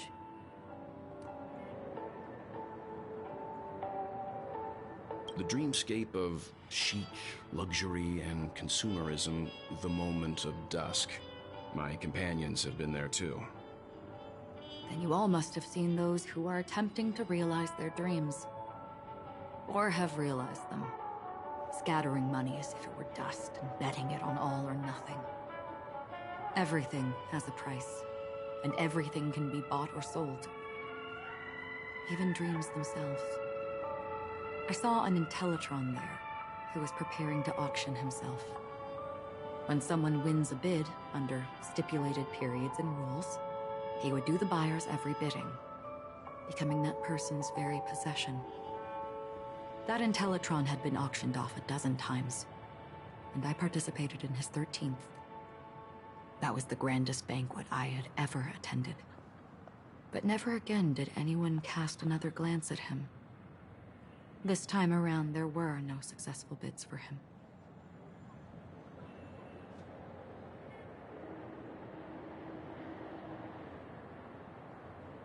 This is what I've seen and heard along the way. Someone once said to me, Penacony wasn't like this a long time ago. Nor should it be. I've traveled through the reality and dreamscape of the planet of festivities. Watched the tides of night rise and fall when time stopped for people. Where the spirits of the rich and impoverished remain forever fixed on their own scales. This is why I think the collapse of the beautiful dream is inevitable. There might be a way to change everything. Perhaps. But if this is indeed the world that people desire, if this is precisely why life chooses to slumber, should we still seek to change it?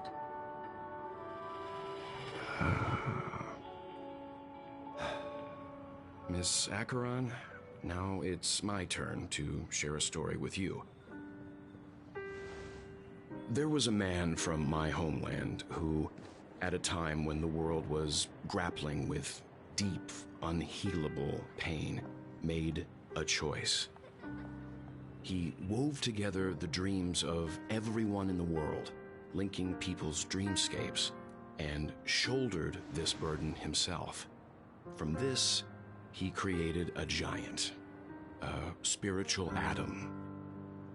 And since that moment, the giant stood between heaven and earth, becoming the pillar of the world's existence.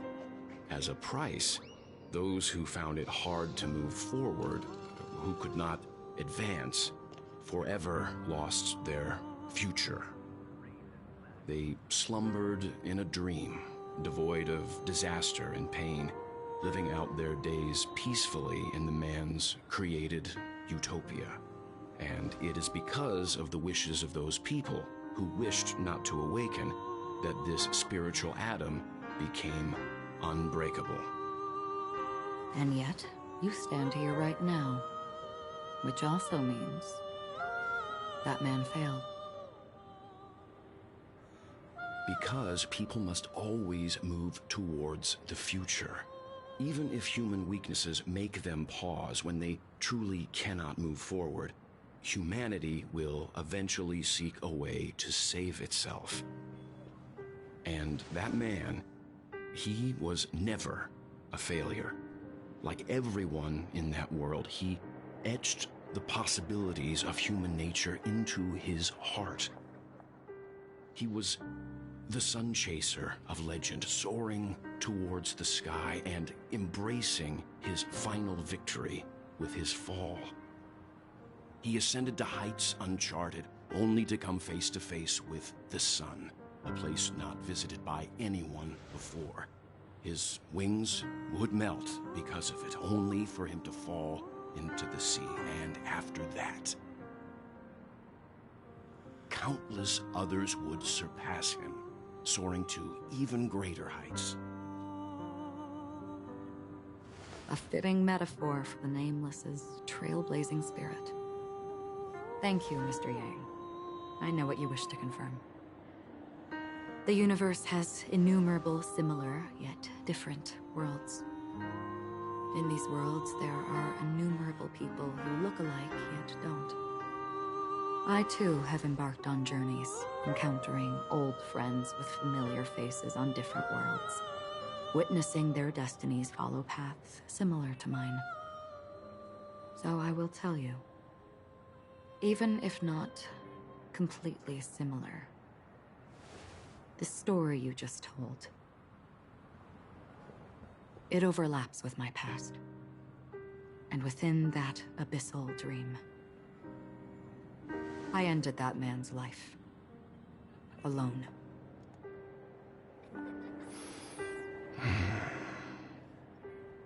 I am not who you think I am. Nor will my home be as fortunate as your world. I am sorry. It's fine. I don't mind, so long as I can alleviate your suspicions. There's something I still wish to know, Miss Acheron.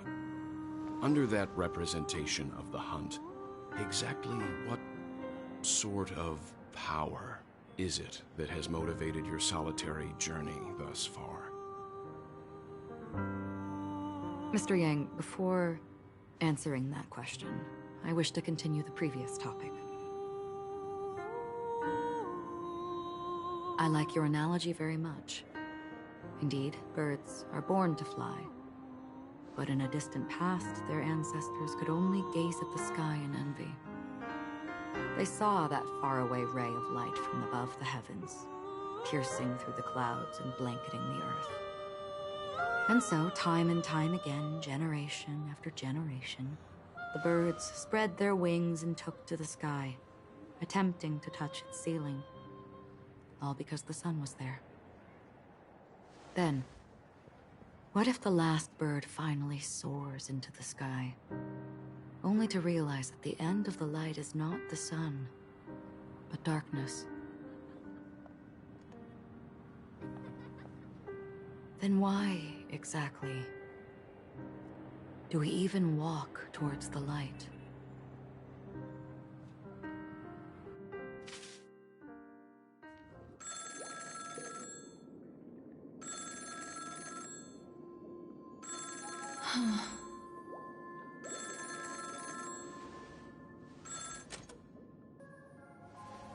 Long time no see. Having fun on Penacony? Acheron?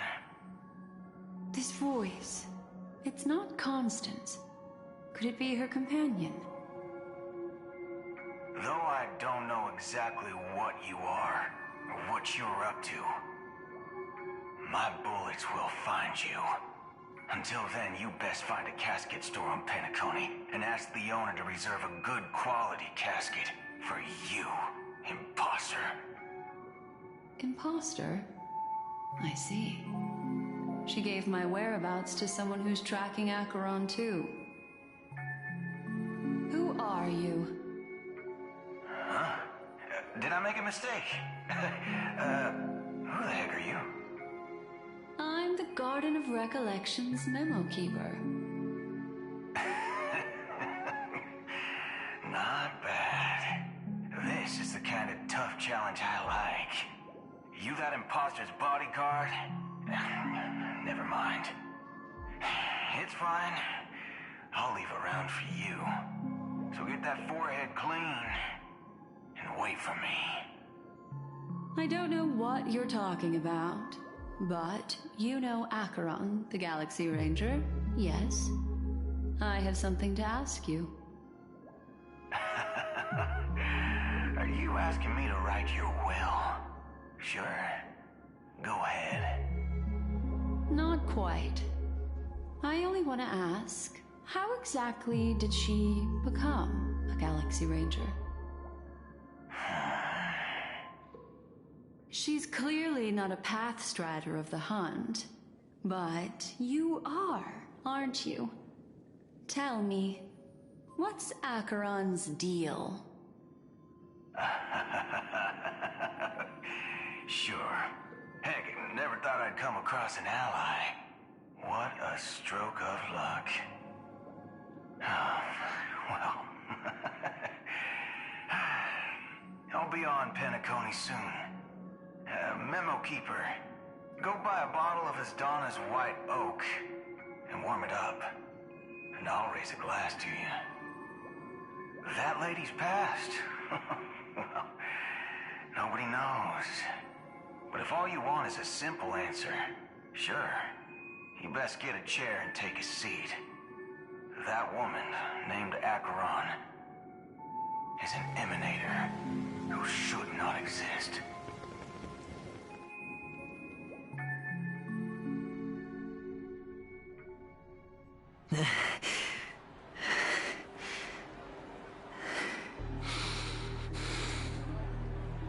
You look pale. Or is that also part of your act? I didn't think you'd have the nerve to show yourself. I thought this was exactly what you wanted. After all, I faithfully fulfilled my duties as you instructed. Just tell me if you can't hold on any longer. So, the genius of the Council of Mundanites wants to be my Undertaker now. My, what an honor. Yes, and I'm pretty sure the people at the Strategic Investment Department would love to be notified of your death in due time. But let's not forget, you won't be seeing them, because I'm the manager of this task. Great. Then tell your people that Aventurine is ready to go in 17 system hours. Oh, you've got a lot of nerve. How exactly do you plan on completing your task while your hands are tied by the Harmony? Well, my conversation with Sunday convinced me that there's a traitor in the family. Now they hold the secrets of Penacony. So, I took the opportunity to set everything in motion. I even managed to recover the gift money. Things haven't gone this smoothly since I walked through the doors of the Reverie. Now I'm only one step away from victory. Let's just wait and see. Sounds like a very elaborate way of saying that you failed. That's all I can say. Have you forgotten, Doctor? You betrayed me. Go. Do what you must. I look forward to the sight of the IPC fleet surrounding Penacony. You've achieved what you desired, haven't you? That's true, but what's your plan? Did you conceal an orbital support beacon in that gift money bag? Well, who knows? Maybe that's why I'm handing out cash even when I'm about to bite the dust. You are indeed a gambler. An insane one at that. Maybe I am. Who knows? Fine. Here, take this. Open it when you're on your last legs. You'll thank me. What's this? Medical advice?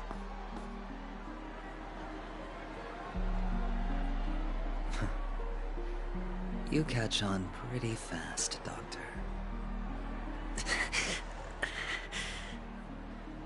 Asking me to solve a case without giving a single clue. How typical of you, wound-headed scoundrel. But the way you're all on edge about that stowaway, it's just as I guessed it would be. As for now, let the rain of wealth from the IPC fall evenly on everyone.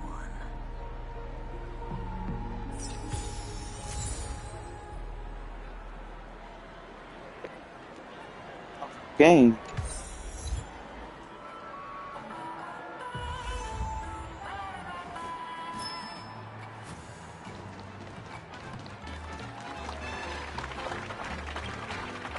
Would you be willing to support my performance? And keep the Song of Beauty alive in the cosmos? Wow, how fabulous! But why would you give such a wonderful gift to a random stranger like me? Well, you see, I can't bear to see anyone in this sweet dream suffering from poverty. That's incredibly kind of you. Thank you so much, sir. If you ever get the chance, please, feel free to come by and indulge in my singing. Sure thing.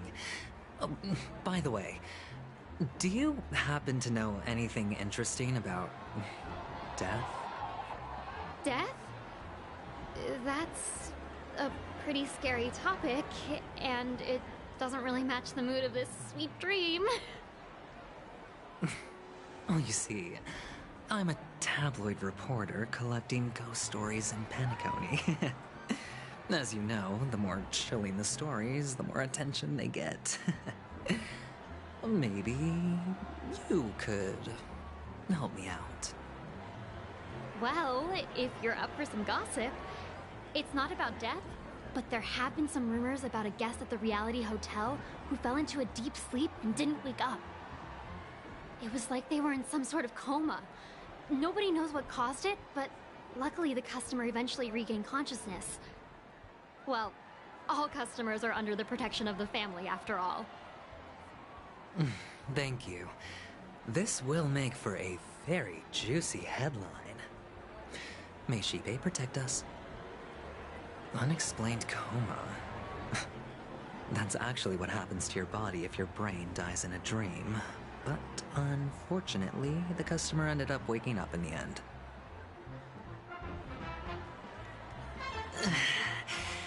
I can feel something inside my head. Chell. Is the harmony starting to kick in? The world has truly lost its Rayos, güey. You. Wait. I get it now. This is some sort of prank show, right? You must have some cameras set up around here to film yourself doing good deeds, right? You youngsters are always looking for a quick way to get an audience. But you know what? A truly great show never comes easy. A great show will start soon, old man. But before that, I need to ask you something. Do you know where I can find death in this dream? Ah, I see. Another fearless youngster looking for death, huh? Well, let me give you a piece of advice. Don't think you're the first one who's ever thought of that idea. Death? Not even remotely innovative. I bought it from Dr. Edward. He claimed it was some exclusive fancy schmancy stuff. Oh, what a disappointment. The effects were awful. First, some monster covered in eyes stabs you in the gut. And then all you see are blurry glimpses of buildings and lights. The sky was spinning so fast it almost made me puke. Is that all? Yeah, what else can you expect? Don't put too much stock in the Penacony movie industry. They even call this junk groundbreaking art. Can you believe it? What a joke. Well, I'll leave you be then.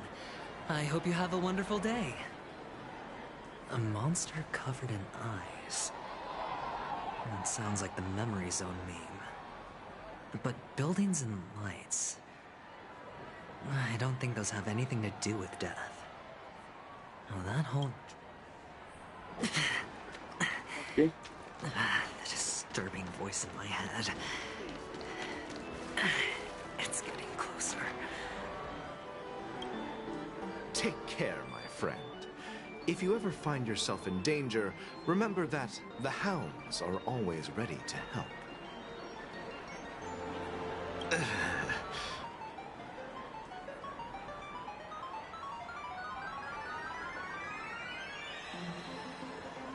You don't look good, my friend. If you need assistance, I can contact the hotel and have them wake you up forcefully. That won't be necessary. I have some business to attend to. But thank you all the same. All right, then. If you ever need help, don't hesitate to reach out to us hounds. Well, actually, I do need a favor. As the most outstanding hound in Penacony, have you come across any stowaways recently? Stowaways? How could there be stowaways in Penacony? We've never had anything like that before. All right. Good luck with your work, then. What was I even thinking? Family would never share intel with the IPC.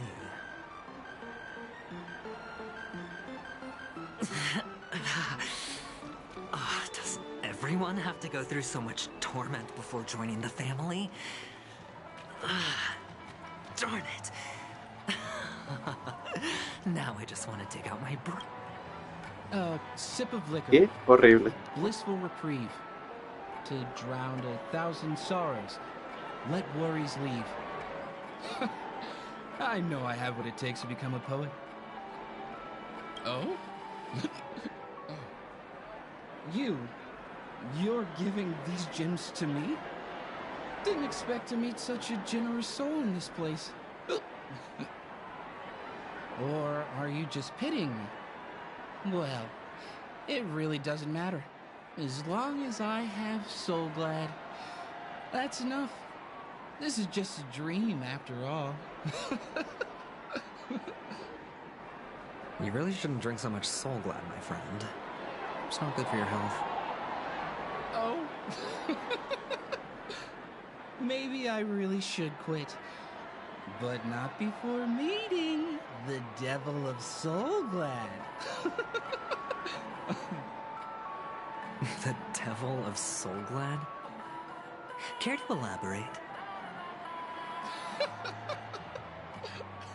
Yeah.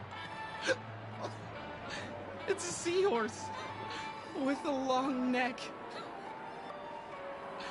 They say it loves to appear to drunk people, especially the ones who are passed out on the side of the road.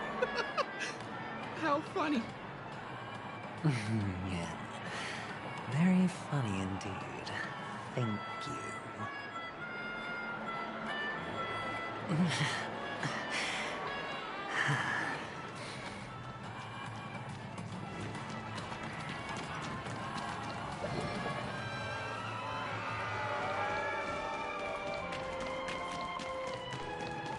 ¿Puedo aprovecharme de tu dinero, aventurino? Parece que no. Esto es de... Ok.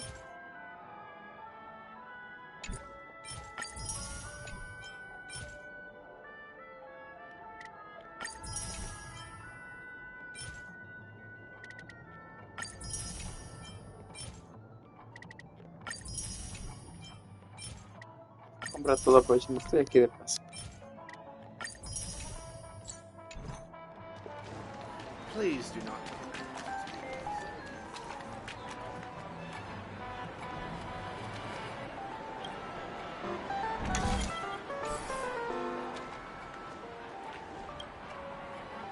talk to me, sure, but nothing too sensitive, okay? Huh. Wealthy people have fancy ways to enjoy this dream. But to be honest, I've never seen anyone who gives out money to others like you. So, are you trying to be the prince from the tale, handing out his gold leaf garment and melting his lead heart in the fire? I'm flattered. I'm no prince, and I just thought these gems would help you speak. So, as an investigative reporter, maybe you've heard something about death?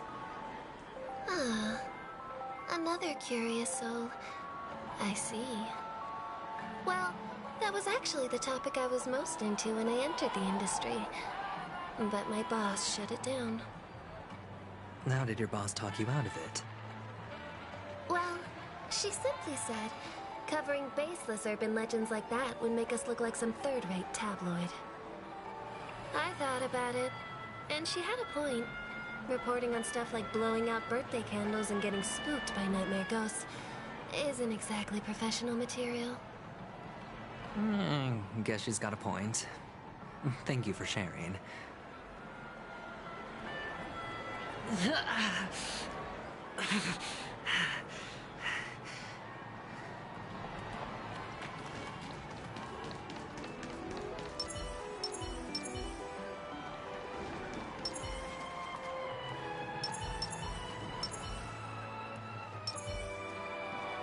Okay.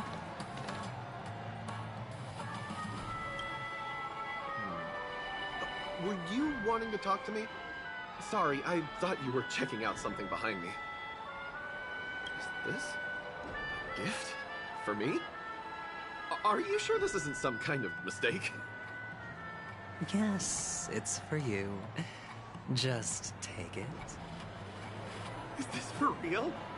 Someone is actually giving me a gift. Not for my parents, but for me. Thank you. Thank you so much. No, it's not much. I just want to ask you something. I knew it. What's on your mind? Are you trying to ask about my father or my mother? Neither. I just wanted to know if you've ever heard about death in the dreamscape. Oh, you sound just like my father. Always warning me about danger, even in dreams.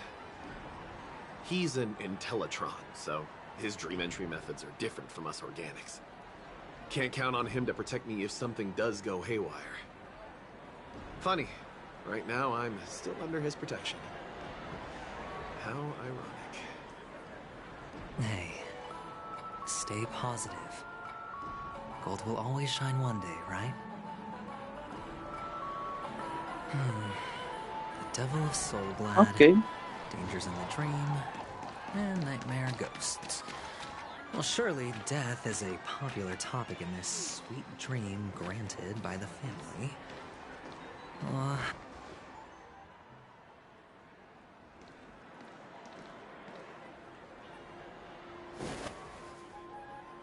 Remember what I said. You Sigonians are better off hiding in the sewers. Look at you, snooping around and sticking your nose everywhere. Is the smell of death so enticing, my fine fellow? Oh, it's you, masked fool. I should have guessed it. You're the imposter who appeared on TV after Robin's death, right? I heard you got caught by the family. I gave you a clear clue. Befriend a mute. Simple and straightforward, you know? And what did you do? You messed it up and ended up as their prisoner. I told you to make friends with a mute, not become one yourself. You really let me down. What do you mean? You know better than I do. Who watched the little songbird that couldn't sing perish right before their eyes? You did, Blondie. No, I mean... What did you mean by becoming one myself? Well, it means you'll soon end up like her, unable to speak ever again.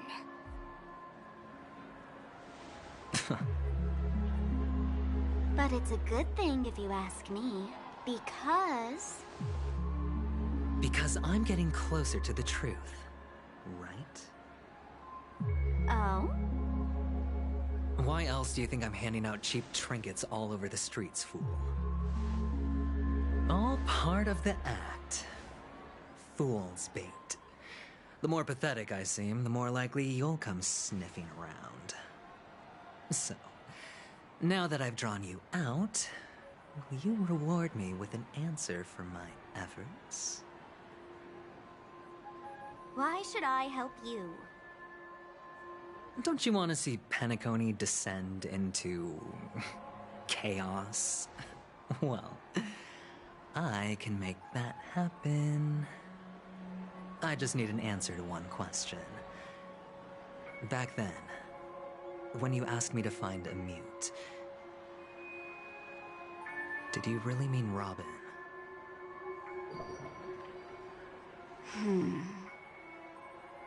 And what if I say no? Then I'll thank you. Oh, the word no has never sounded so pleasing. Well done.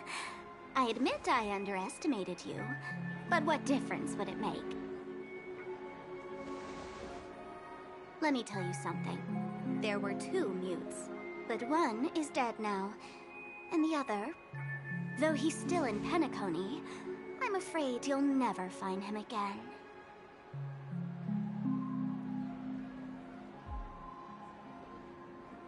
Now I'm completely sure that I was on the right track from the beginning and never strayed, fool. Right now, there are only 2 things missing from my grasp. The meaning behind the truth, and the means to expose it. How impressive. That's quite a fancy way of saying I haven't learned anything so far. Not exactly. I've gathered enough clues to prove its existence, and that's enough for me. As for the answers to my questions, I'll find them within 16 system hours. Oh, really? Only 16 system hours? Well, let me lend you a hand. Here you go. This is my precious, mutually assured distraction button, and I have one just like it. When either of us presses it, the other and the whole of Penacony will go up in smoke. If you're really so desperate for the IPC to take over Penacony, blowing up the chessboard isn't a bad idea. Start from scratch. That's where the IPC excels, right?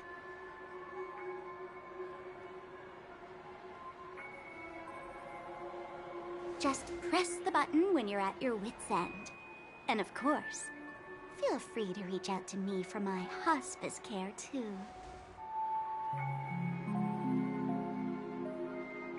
Oh, a deadly button, huh? Well, I guess the family didn't take your threat seriously at all. Otherwise, how on earth did you manage to bring it in here? I have my own ways. That's all you need to know. Well, I'm afraid I'll have to decline your offer. Who knows if your little gadget will actually work. By the way, I have no plans to search for the other mute friend you speak of, but it's good to hear that he's still here in Penacony. I'll handle the rest myself. I'll orchestrate a grand finale for the downfall of the family. And at the climax, the walls will crumble, people will wake up, and those who couldn't speak will find their voices again. When that time comes, go ahead, press the button, light up the sky with a magnificent fireworks display for me. Catch you later, fool. You're still talking big, But sure, if that happens, I'll stay true to my word. Just don't let me down now, okay?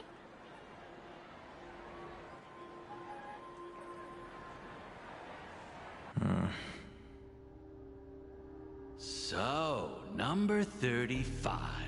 You're back. Like your new lucky charm? Can a commodity code really be considered a lucky charm? Silence! I didn't give you permission to speak, you Sigonian hound.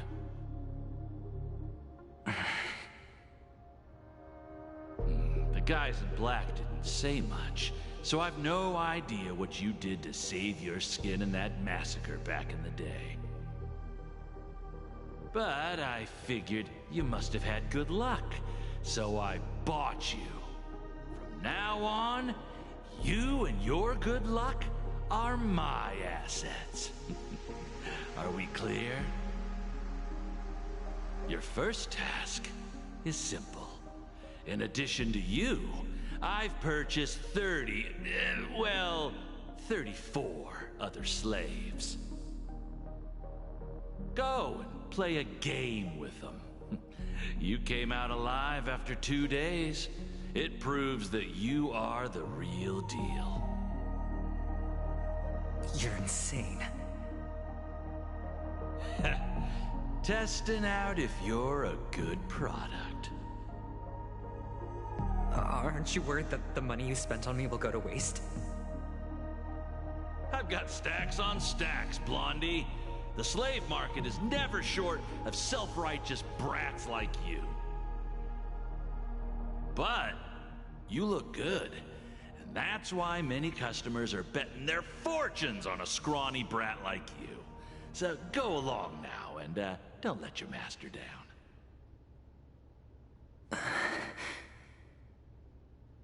How much did you spend? What? My price. How much did you pay for me? Huh.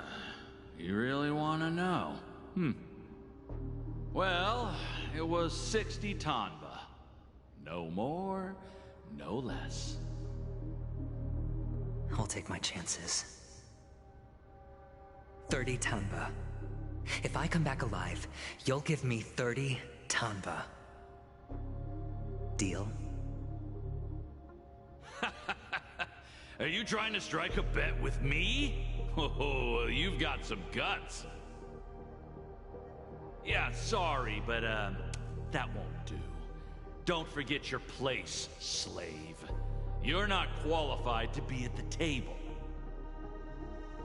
You're just a chip. A life thrown away in someone else's hands. Either you come back with more chips for your master, or you never come back. It's all or nothing. Don't embarrass me, my lucky hound.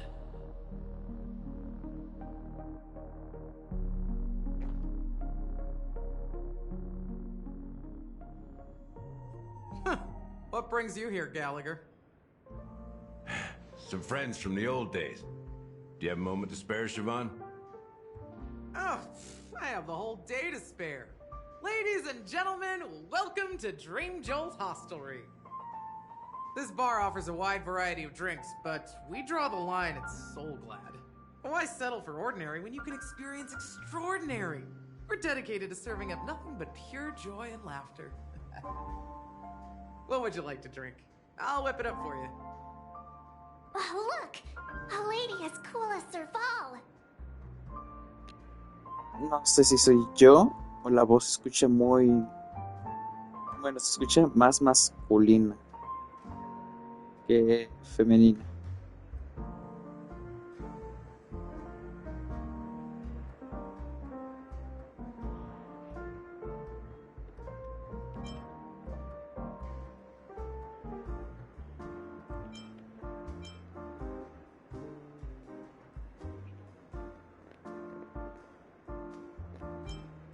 Who's Serval?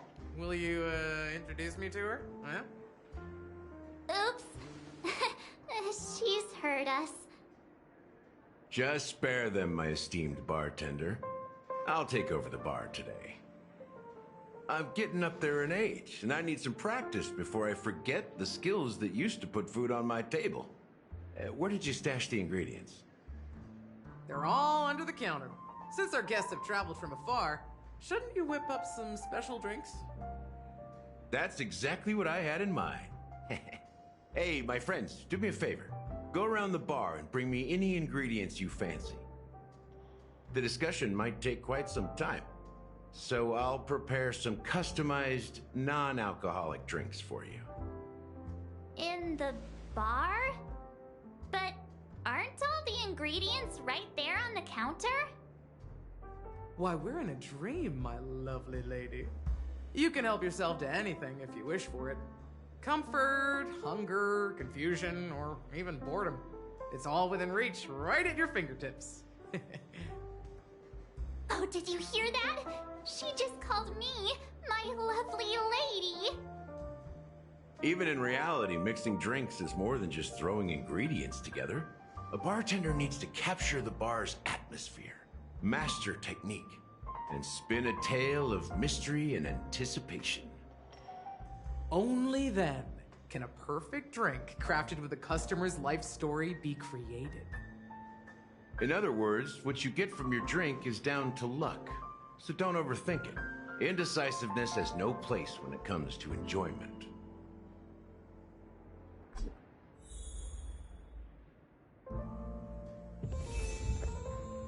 Ok.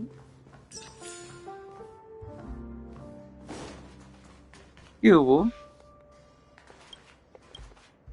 It's Soul Glad! But I thought they didn't sell Soul Glad at the bar. Let's give it a shake. Nice, it's still fizzy and has a long shelf life.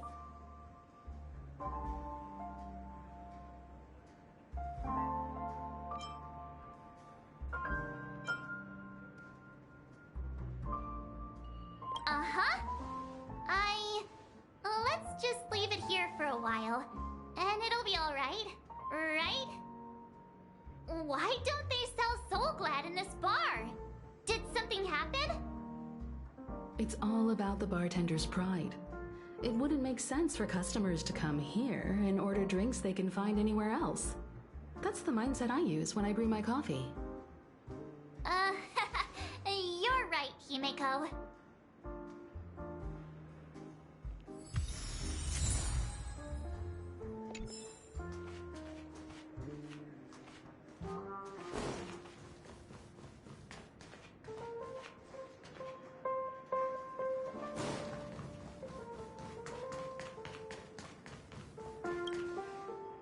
Check out this bottle! The liquid inside looks beautiful! And the label reads... Dream Syrup. Thick. I don't see an expiration date, but the production date is... half an amber era ago? Ugh, drinking this stuff can't lead to anything good. That's for sure.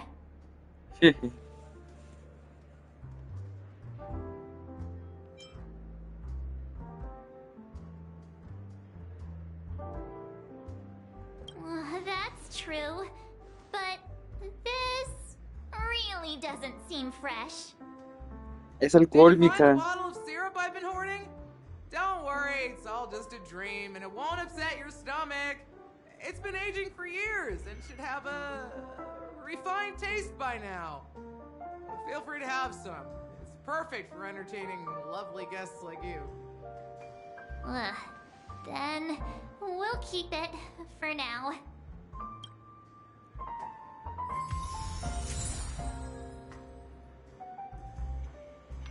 Consume alcohol, güey. Nada especial. Can this be used for mixing drinks? Oh, and there's a note underneath. Exchange with your precious things. What should we exchange for it? And who should we give our stuff to?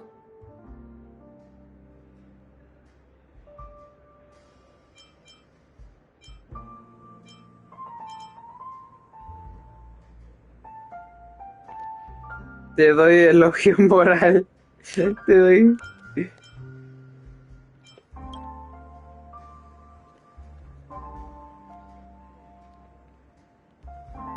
Whoa! The words on the note are changing. Happiness belongs to the noble. Does this mean we can take it? Doing good deeds does pay off. Thank you. That's quite a stash. Oh, well. Not sure if it's enough. Stay out of my way. I'm looking for Siobhan. Huh? What's all the commotion about? Oh. Si la estamina no fuera infinita, este ataque serviría mucho The para Dream avanzar. Jolt Hostelry only welcomes guests who want to enjoy a drink to their heart's content. I'm sorry, but I'm not interested in your proposal. But you have the talent. You'll attract a huge audience. You're destined for the Iris stage, not for this rundown shack. Come with me. We'll become the talk of Penacony, a shining light into every corner of the dreamscape. Please, Siobhan, I really need you. As you see, I'm entertaining my guests. Don't make me repeat myself. Fine. If you don't come along, I'll just sit here and not go anywhere else. Give me a sparkling drink. Sweet. With extra ice. Just one moment. What's her deal? We can't discuss the case with other people hanging around the bar. Hey, can you do that clockwork trick of yours again? ¿Cómo es que hasta tú, Himeko? Time's running out. We need to hurry. Yeah, I'm counting on you. No, me obligan a utilizar el poder para el mal. Esto es horrible. You're one of Siobhan's guests, right? What can I do for you? If you're here to convince me to leave, please stop it. I'll never leave until she accepts my proposal. I just don't get why she won't leave this place. This rundown shack with no customers whatsoever.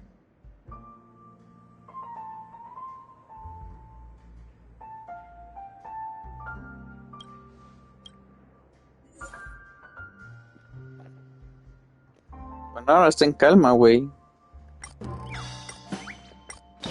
Vale, ponte triste. It's ridiculous, right? Our paths were never meant to cross, yet I'm still holding on to her. I'm too timid and shy, longing to shine but afraid of stepping into the spotlight. I need her guidance, because you don't know Siobhan's past. And you have no clue how radiant she used. I know. She Estoy saltando ahorita probably corrección. thinks I'm just trying to ride her fame to get ahead. But all I want is for her to reclaim her place.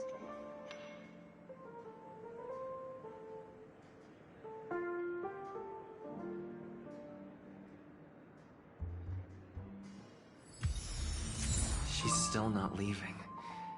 Maybe I'll have to try again.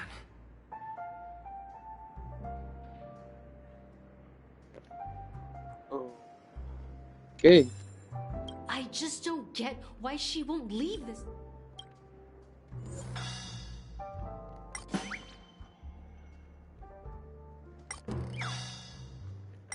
Tal vez su emoción vaya a ser ira.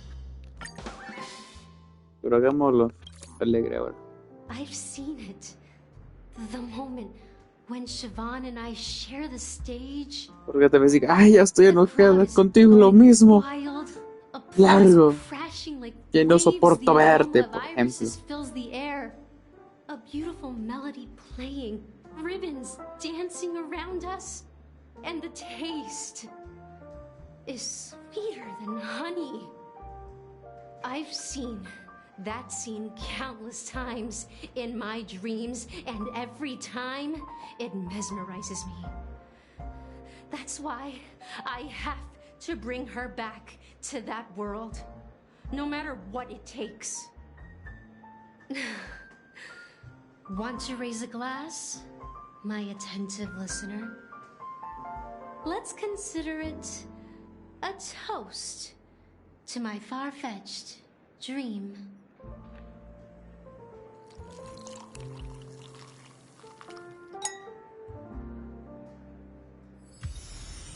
She's still not leaving. Maybe I'll have to try again. Espere un momento.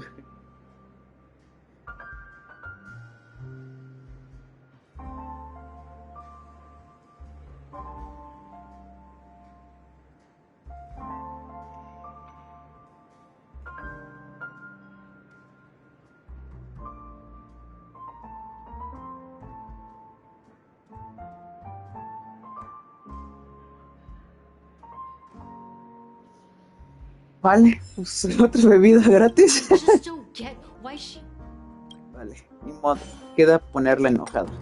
Como lo supuse. Oh, ¿te imaginas que ni enojado? Those darn Irish jerks! They're the ones who forced Siobhan into hiding here, running this pesky bar. It's all their dirty scheming. I get it now. She's not leaving because she doesn't want to run into them again. I can help clear the way for her. I can do her a favor. I'll go back and write a letter to the Dream Master exposing the crimes committed by the Iris family. Siobhan will definitely appreciate it. Well, talking to you has got me feeling a bit down. My thoughts are swirling, making my mind clear. Maybe I should find a place to reflect on what Siobhan truly means to me. Here's the payment for the drinks. Please, pass it on to her. I'm leaving now. Amaki has left? That's good for her. Radiant dreams may be enticing, but they're nothing more than dreams. Her drink is on the house. Please keep the money. When you're ready, go to Gallagher. I can tell he's itching to show off his skills. Vale. That being said, mixing a drink is way simpler than you'd imagine. Just pick your favorite ingredients, toss them in a glass, mix it up, and it's done. So, go ahead. Explore the bar and bring me any ingredients you prefer. Nice work. Let me take a look. You found some interesting ingredients there. Now, take your pick. Each drink has its own unique flavor, and the base ingredient sets the tone for the initial taste and the lingering aftertaste. So, which one would you like to use as the base?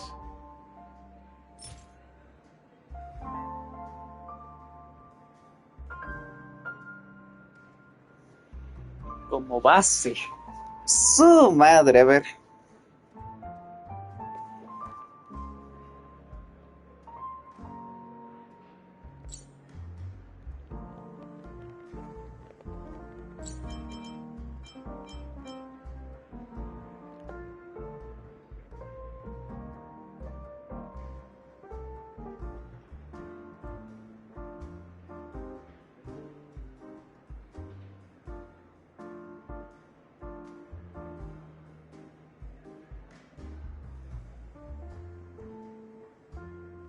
Ok.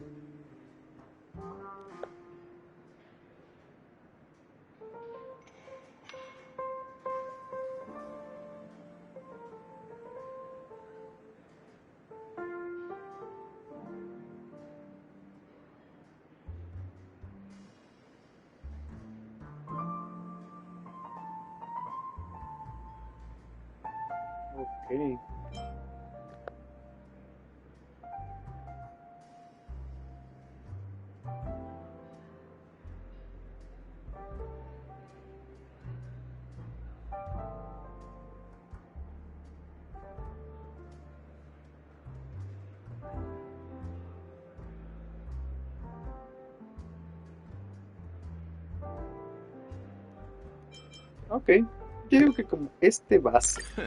You won't find a sweeter drink anywhere in Penacony.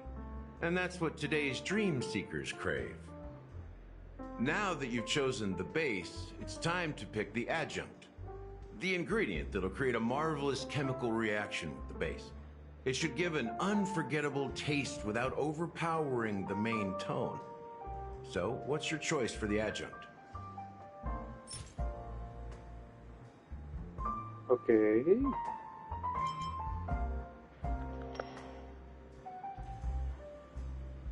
Este no lo encontré.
Bright future.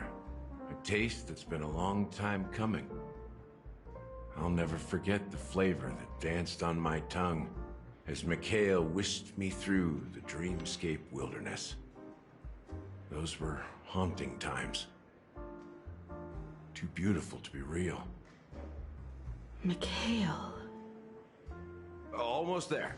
Let's pick a decoration. Which style do you prefer? Anything you need, I've got it.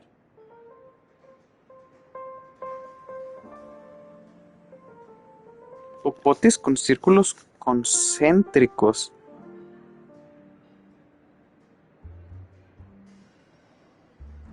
A ver, ¿cómo es eso, güey?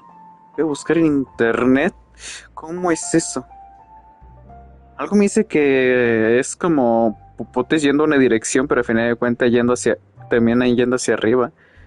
O obviamente no va a ser forma de corazón, que también podría considerarse concéntrico eso.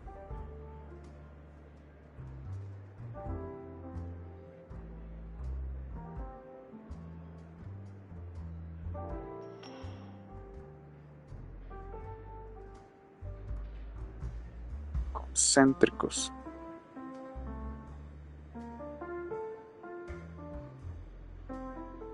Exactamente. Eso. O sea, con formas. Podría ser estrella, corazones, círculos, aleatoriamente, prácticamente. Sí, es eso. La señal de Jano. No sé a qué se refiere. Por eso la voy a buscar. Ah, ya. Jano, ya sé cuál es. Es que nos transformábamos siendo pequeños, güey. No, la señal de Jano no.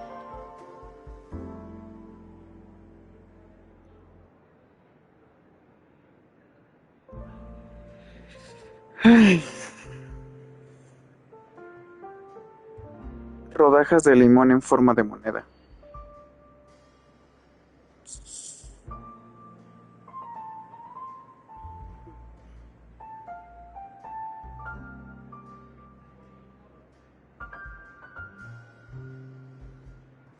No me veas así.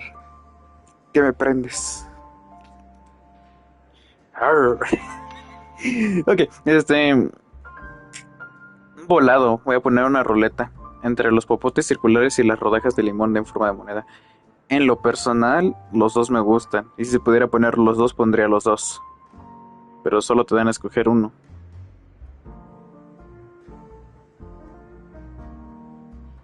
Pero si fuera posible, yo escogería los dos. Como más... sería algo más infantil el primero y un poco más maduro el tercero. Pero el punto aquí es lo que te guste, no que le guste las demás. Como aquí, si estoy indeciso y cualquiera de los dos sé que me va a gustar, a ver qué me toca.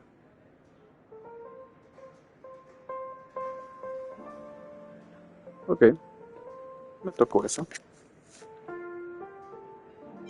The IPC's favorite.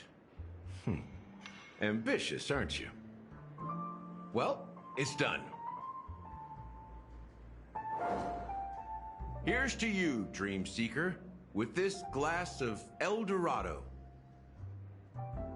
To golden dreams. Well done, Gallagher. You're not over the hill yet. So, are you satisfied? Oh, the flavors! They're way more sophisticated than Soulglad. The richness and layers of these flavors are a masterpiece, especially with the adjuncts. I can taste the spicy and sour notes with a hint of sweetness. I'm not entirely sure what it all means. Maybe Mr. Gallagher can shed some light on it. Well, if you're expecting a profound answer, I'm afraid I'll disappoint you. The imagery it implies is pretty straightforward. It's just a glimpse of what this dream truly tastes like. Nothing more. Does this true taste have anything to do with that, Mikhail?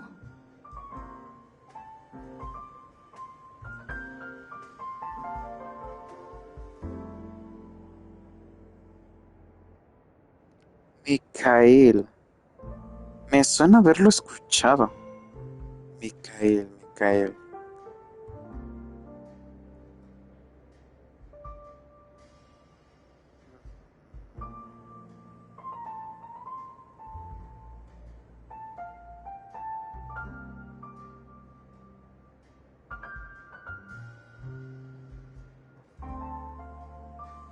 ¿No es el maletero?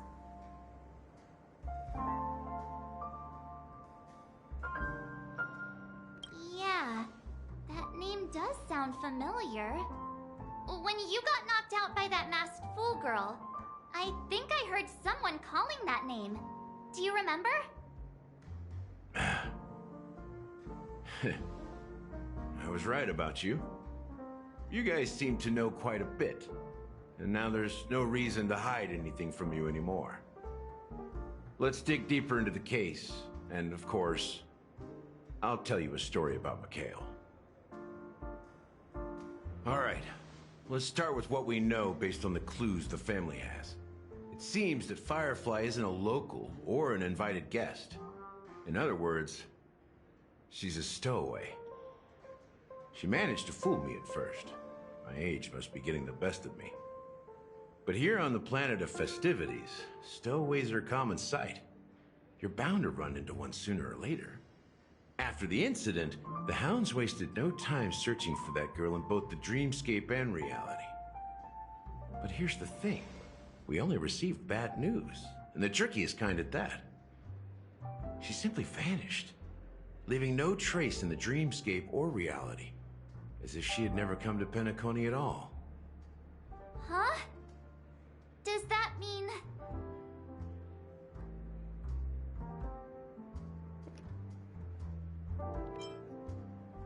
Different? Are you suggesting that girl wasn't actually killed? Come on, aren't you a witness in this case? Let me be frank. This case, actually, is unlike anything the Bloodhound family has dealt with before. dealt with before. So, death does happen in Penacony, if I understand correctly. You've witnessed it, so there's no need to hide. Even the shiniest city has its dark side. We're all adults here. Surely I don't need to explain too much to you. Confronting the family based on that alone would be naive. Death may occur in sweet dreams. So what? Such events are highly unlikely and only affect a tiny number of people. If you really want to delve deeper into this case, you need to understand the true problem with the family. I guess it's time to tell the story of that Mikhail. You're very perceptive. The Astral Express has received that music box too, right? Do you know the secrets it holds? There's a message. Witness the impossible in the realm of dreams. Find the legacy of the Watchmaker, father of Penacony, and thus the answer to the question, why does life slumber? That's the exact wording. Hey, why are you laughing? Wait, did you write it? It's quite poetic. No, but I'm the officer in charge of this case, so how could I not know? I'm sure you must have noticed that this message didn't come from the family. You might have even guessed that the relationship between the family and the Watchmaker isn't as close as it seems. That's just our speculation. Actually, it's hard to believe that the father of Penacony and its actual managers are at odds. Now I can assure you that your speculation is absolutely correct. The family has considered the Watchmaker an enemy for a long time, but the Hounds haven't been able to track him down, as he seems to be living only in the characters and stories he created. Let me ask you a question. Have you ever wondered why the family allowed the Watchmaker to send out such a ridiculous message to the outside world, inviting you here and causing chaos? So, you want to seize this opportunity to expose the Watchmaker? Well, now you understand why the Oak family authorized the Nameless to assist in the investigation, but kept you in the dark, right? Because the Watchmaker is not the legend of the Land of the Dreams at all. He's the most shameful stain in the history of Penacony, and he's the root cause of all the anomalies in the dreamscape. You don't get it? Well, I mean, Mikhail, the betrayer of the family, he's the Watchmaker.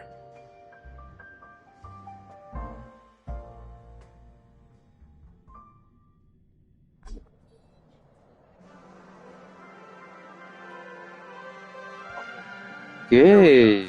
Clock Studios theme park, the most popular entertainment center in Penacony. Wait, aren't we supposed to be discussing the Watchmaker? I would have expected you to take us to maybe a library or an archive room of sorts. But an amusement park? The culture of a city reflects its history in the most authentic way. To you, it's a fun place. But to me, it's a prison for the planet's past. You know that Penacony used to be the IPC's prison planet, right? All the prisoners were brought here, helping the Garden of Recollection salvage the leaking memoria from the macro void. The prolonged exposure to high concentrations of memoria caused a unique phenomenon.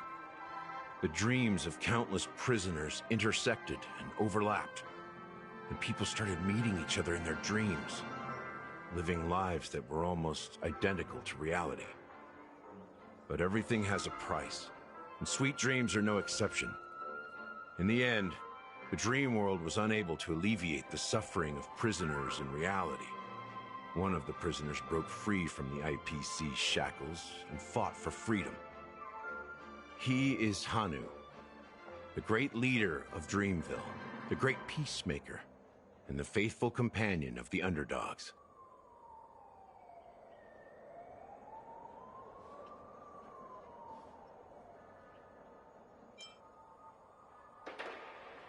History is always written by the winners. However, it's undeniable that Clocky is an animation that draws from Penacony's actual history. These characters not only exist in Dreamville, but also in the distant past. Once you realize this, you'll understand why we're here. There are so many members of the Bloodhound family around here. They just received a lockdown order, supposedly from Sunday himself. Who knows what it's for?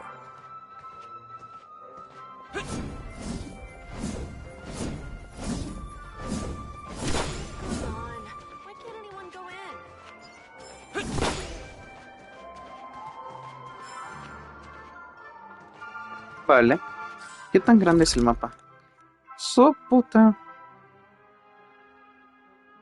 Pequeño no es.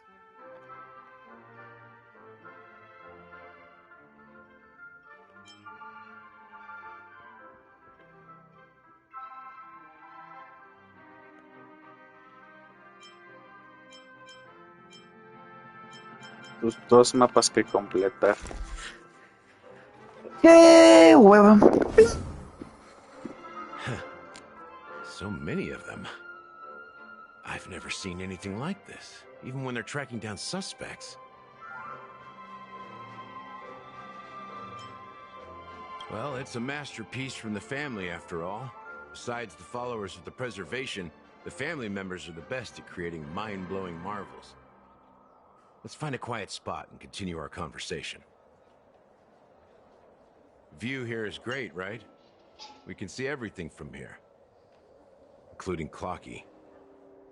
If all the characters in the animation are based on characters in reality, then Clocky's counterpart is definitely the Watchmaker. In the animation, he's Hanu's partner and one of the founders of Dreamville. Does that mean the Watchmaker was personally involved in that war and sided with Asdana? It was a monumental war for freedom. Hanunu fought alongside a motley crew of masked fools, nameless, history fictionologists, mourning actors, omen vanguards, even visitors from beyond the sky. In the end, they emerged victorious. Among them was the person who would eventually be known as the Watchmaker. But if you do the math, doesn't that mean the Watchmaker was around for several centuries? I'm not sure, but Mikhail was already the Watchmaker when I met him, so maybe he inherited the title. How old are you now, Mr. Officer? I'm 13. No way. Not even close. Hanunu freed the frontier prison, but peace still eluded him. With limited resources, threats from the outside world, and internal conflicts between major prison districts, the future of Asdana was uncertain. It wasn't until the Watchmaker approached the family with the idea of turning the prison into the planet of festivities that Penacony finally gained its name and glory. Thus, he became known as the Father of Penacony.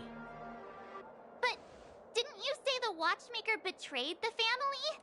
And you said you were his companion, so that means you... No.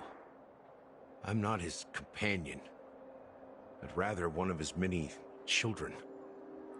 But I am indeed a traitor.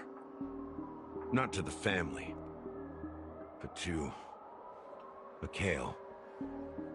What did you do? I did nothing. And that's the worst betrayal of all.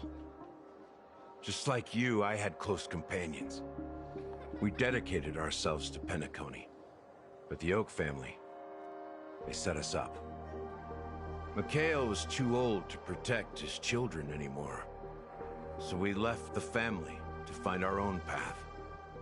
We were branded traitors of the Harmony, even though the true traitors were someone else. While they continue to praise the Watchmaker's name in the world, behind closed doors, they condemn him on a pillar of shame. Nevertheless, We wanted to clear his name. We intended to find the real traitor, the one responsible for all this, and restore harmony to Penacony. But we failed. Too much time had passed, and the land of the dreams had become deeply corrupted. After countless fruitless pursuits, I gave up. Like a lost dog. The family accepted me and made me an officer, supposedly as a form of forgiveness. But it was actually a punishment. Since then, I've been completely cut off from my partners and my past. As for Mikhail, I heard he died in obscurity, in a place where no one could find him. That's when I realized that the Penacony I once knew would never return. We're truly sorry for what happened. But this is not the end of the story, right? Apparently, someone has inherited the title of the Watchmaker and has been secretly working against the family all this time.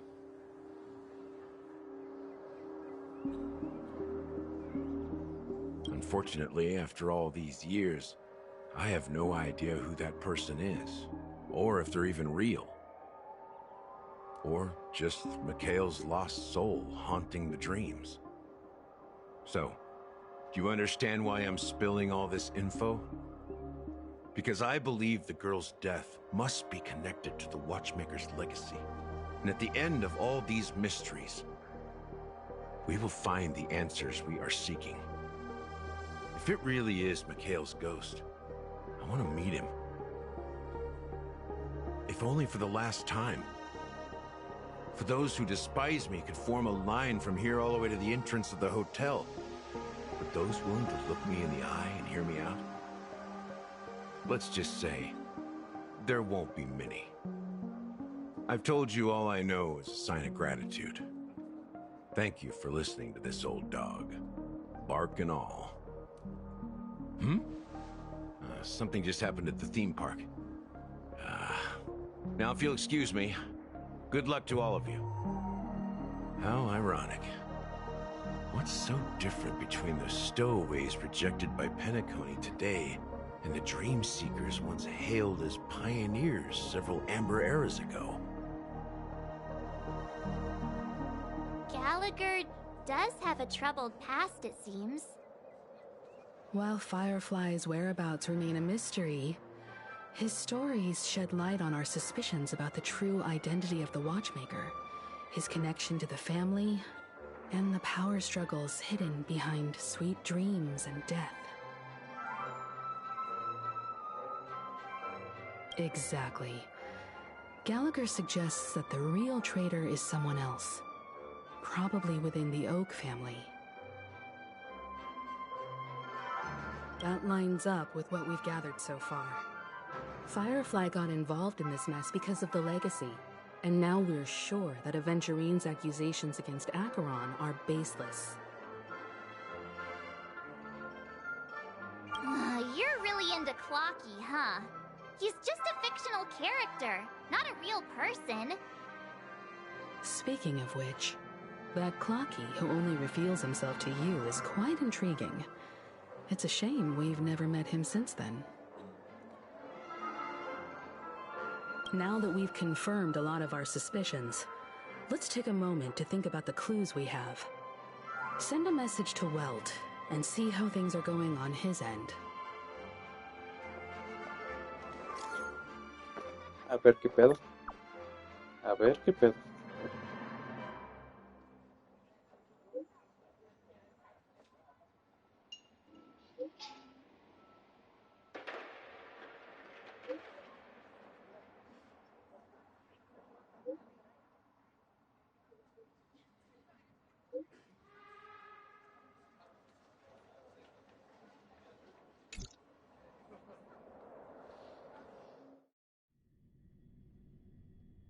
Are your companions worried about you?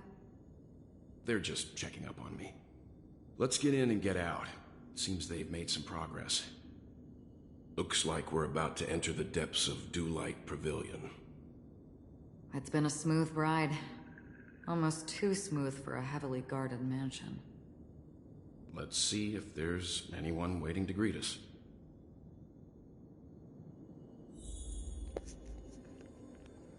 Oh. Yeah. Acherón.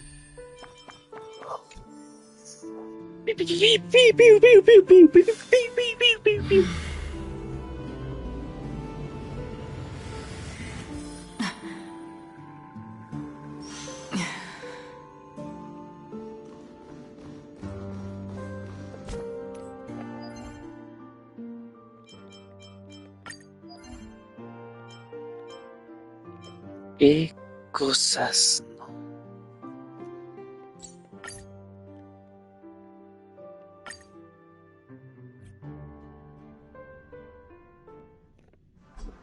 No importa, no importa, no importa.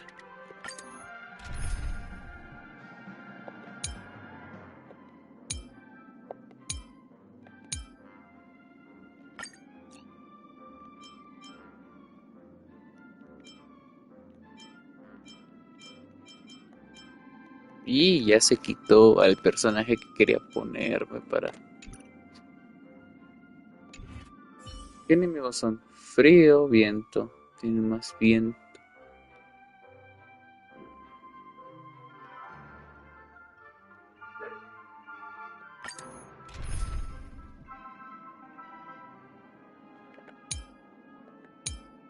Es que no tengo ningún personaje de daño al viento, güey.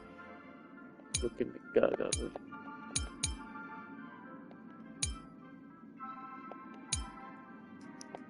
Bueno, pues aprovecharé nada más la ventaja que tengo de algunos enemigos con debilidad a frío.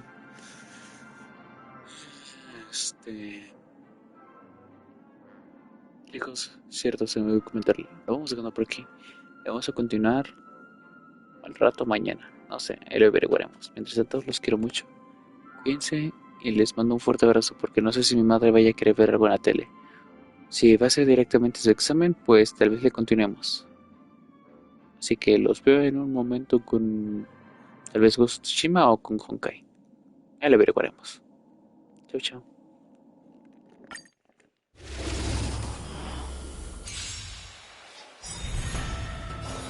Netmark activate. Time for good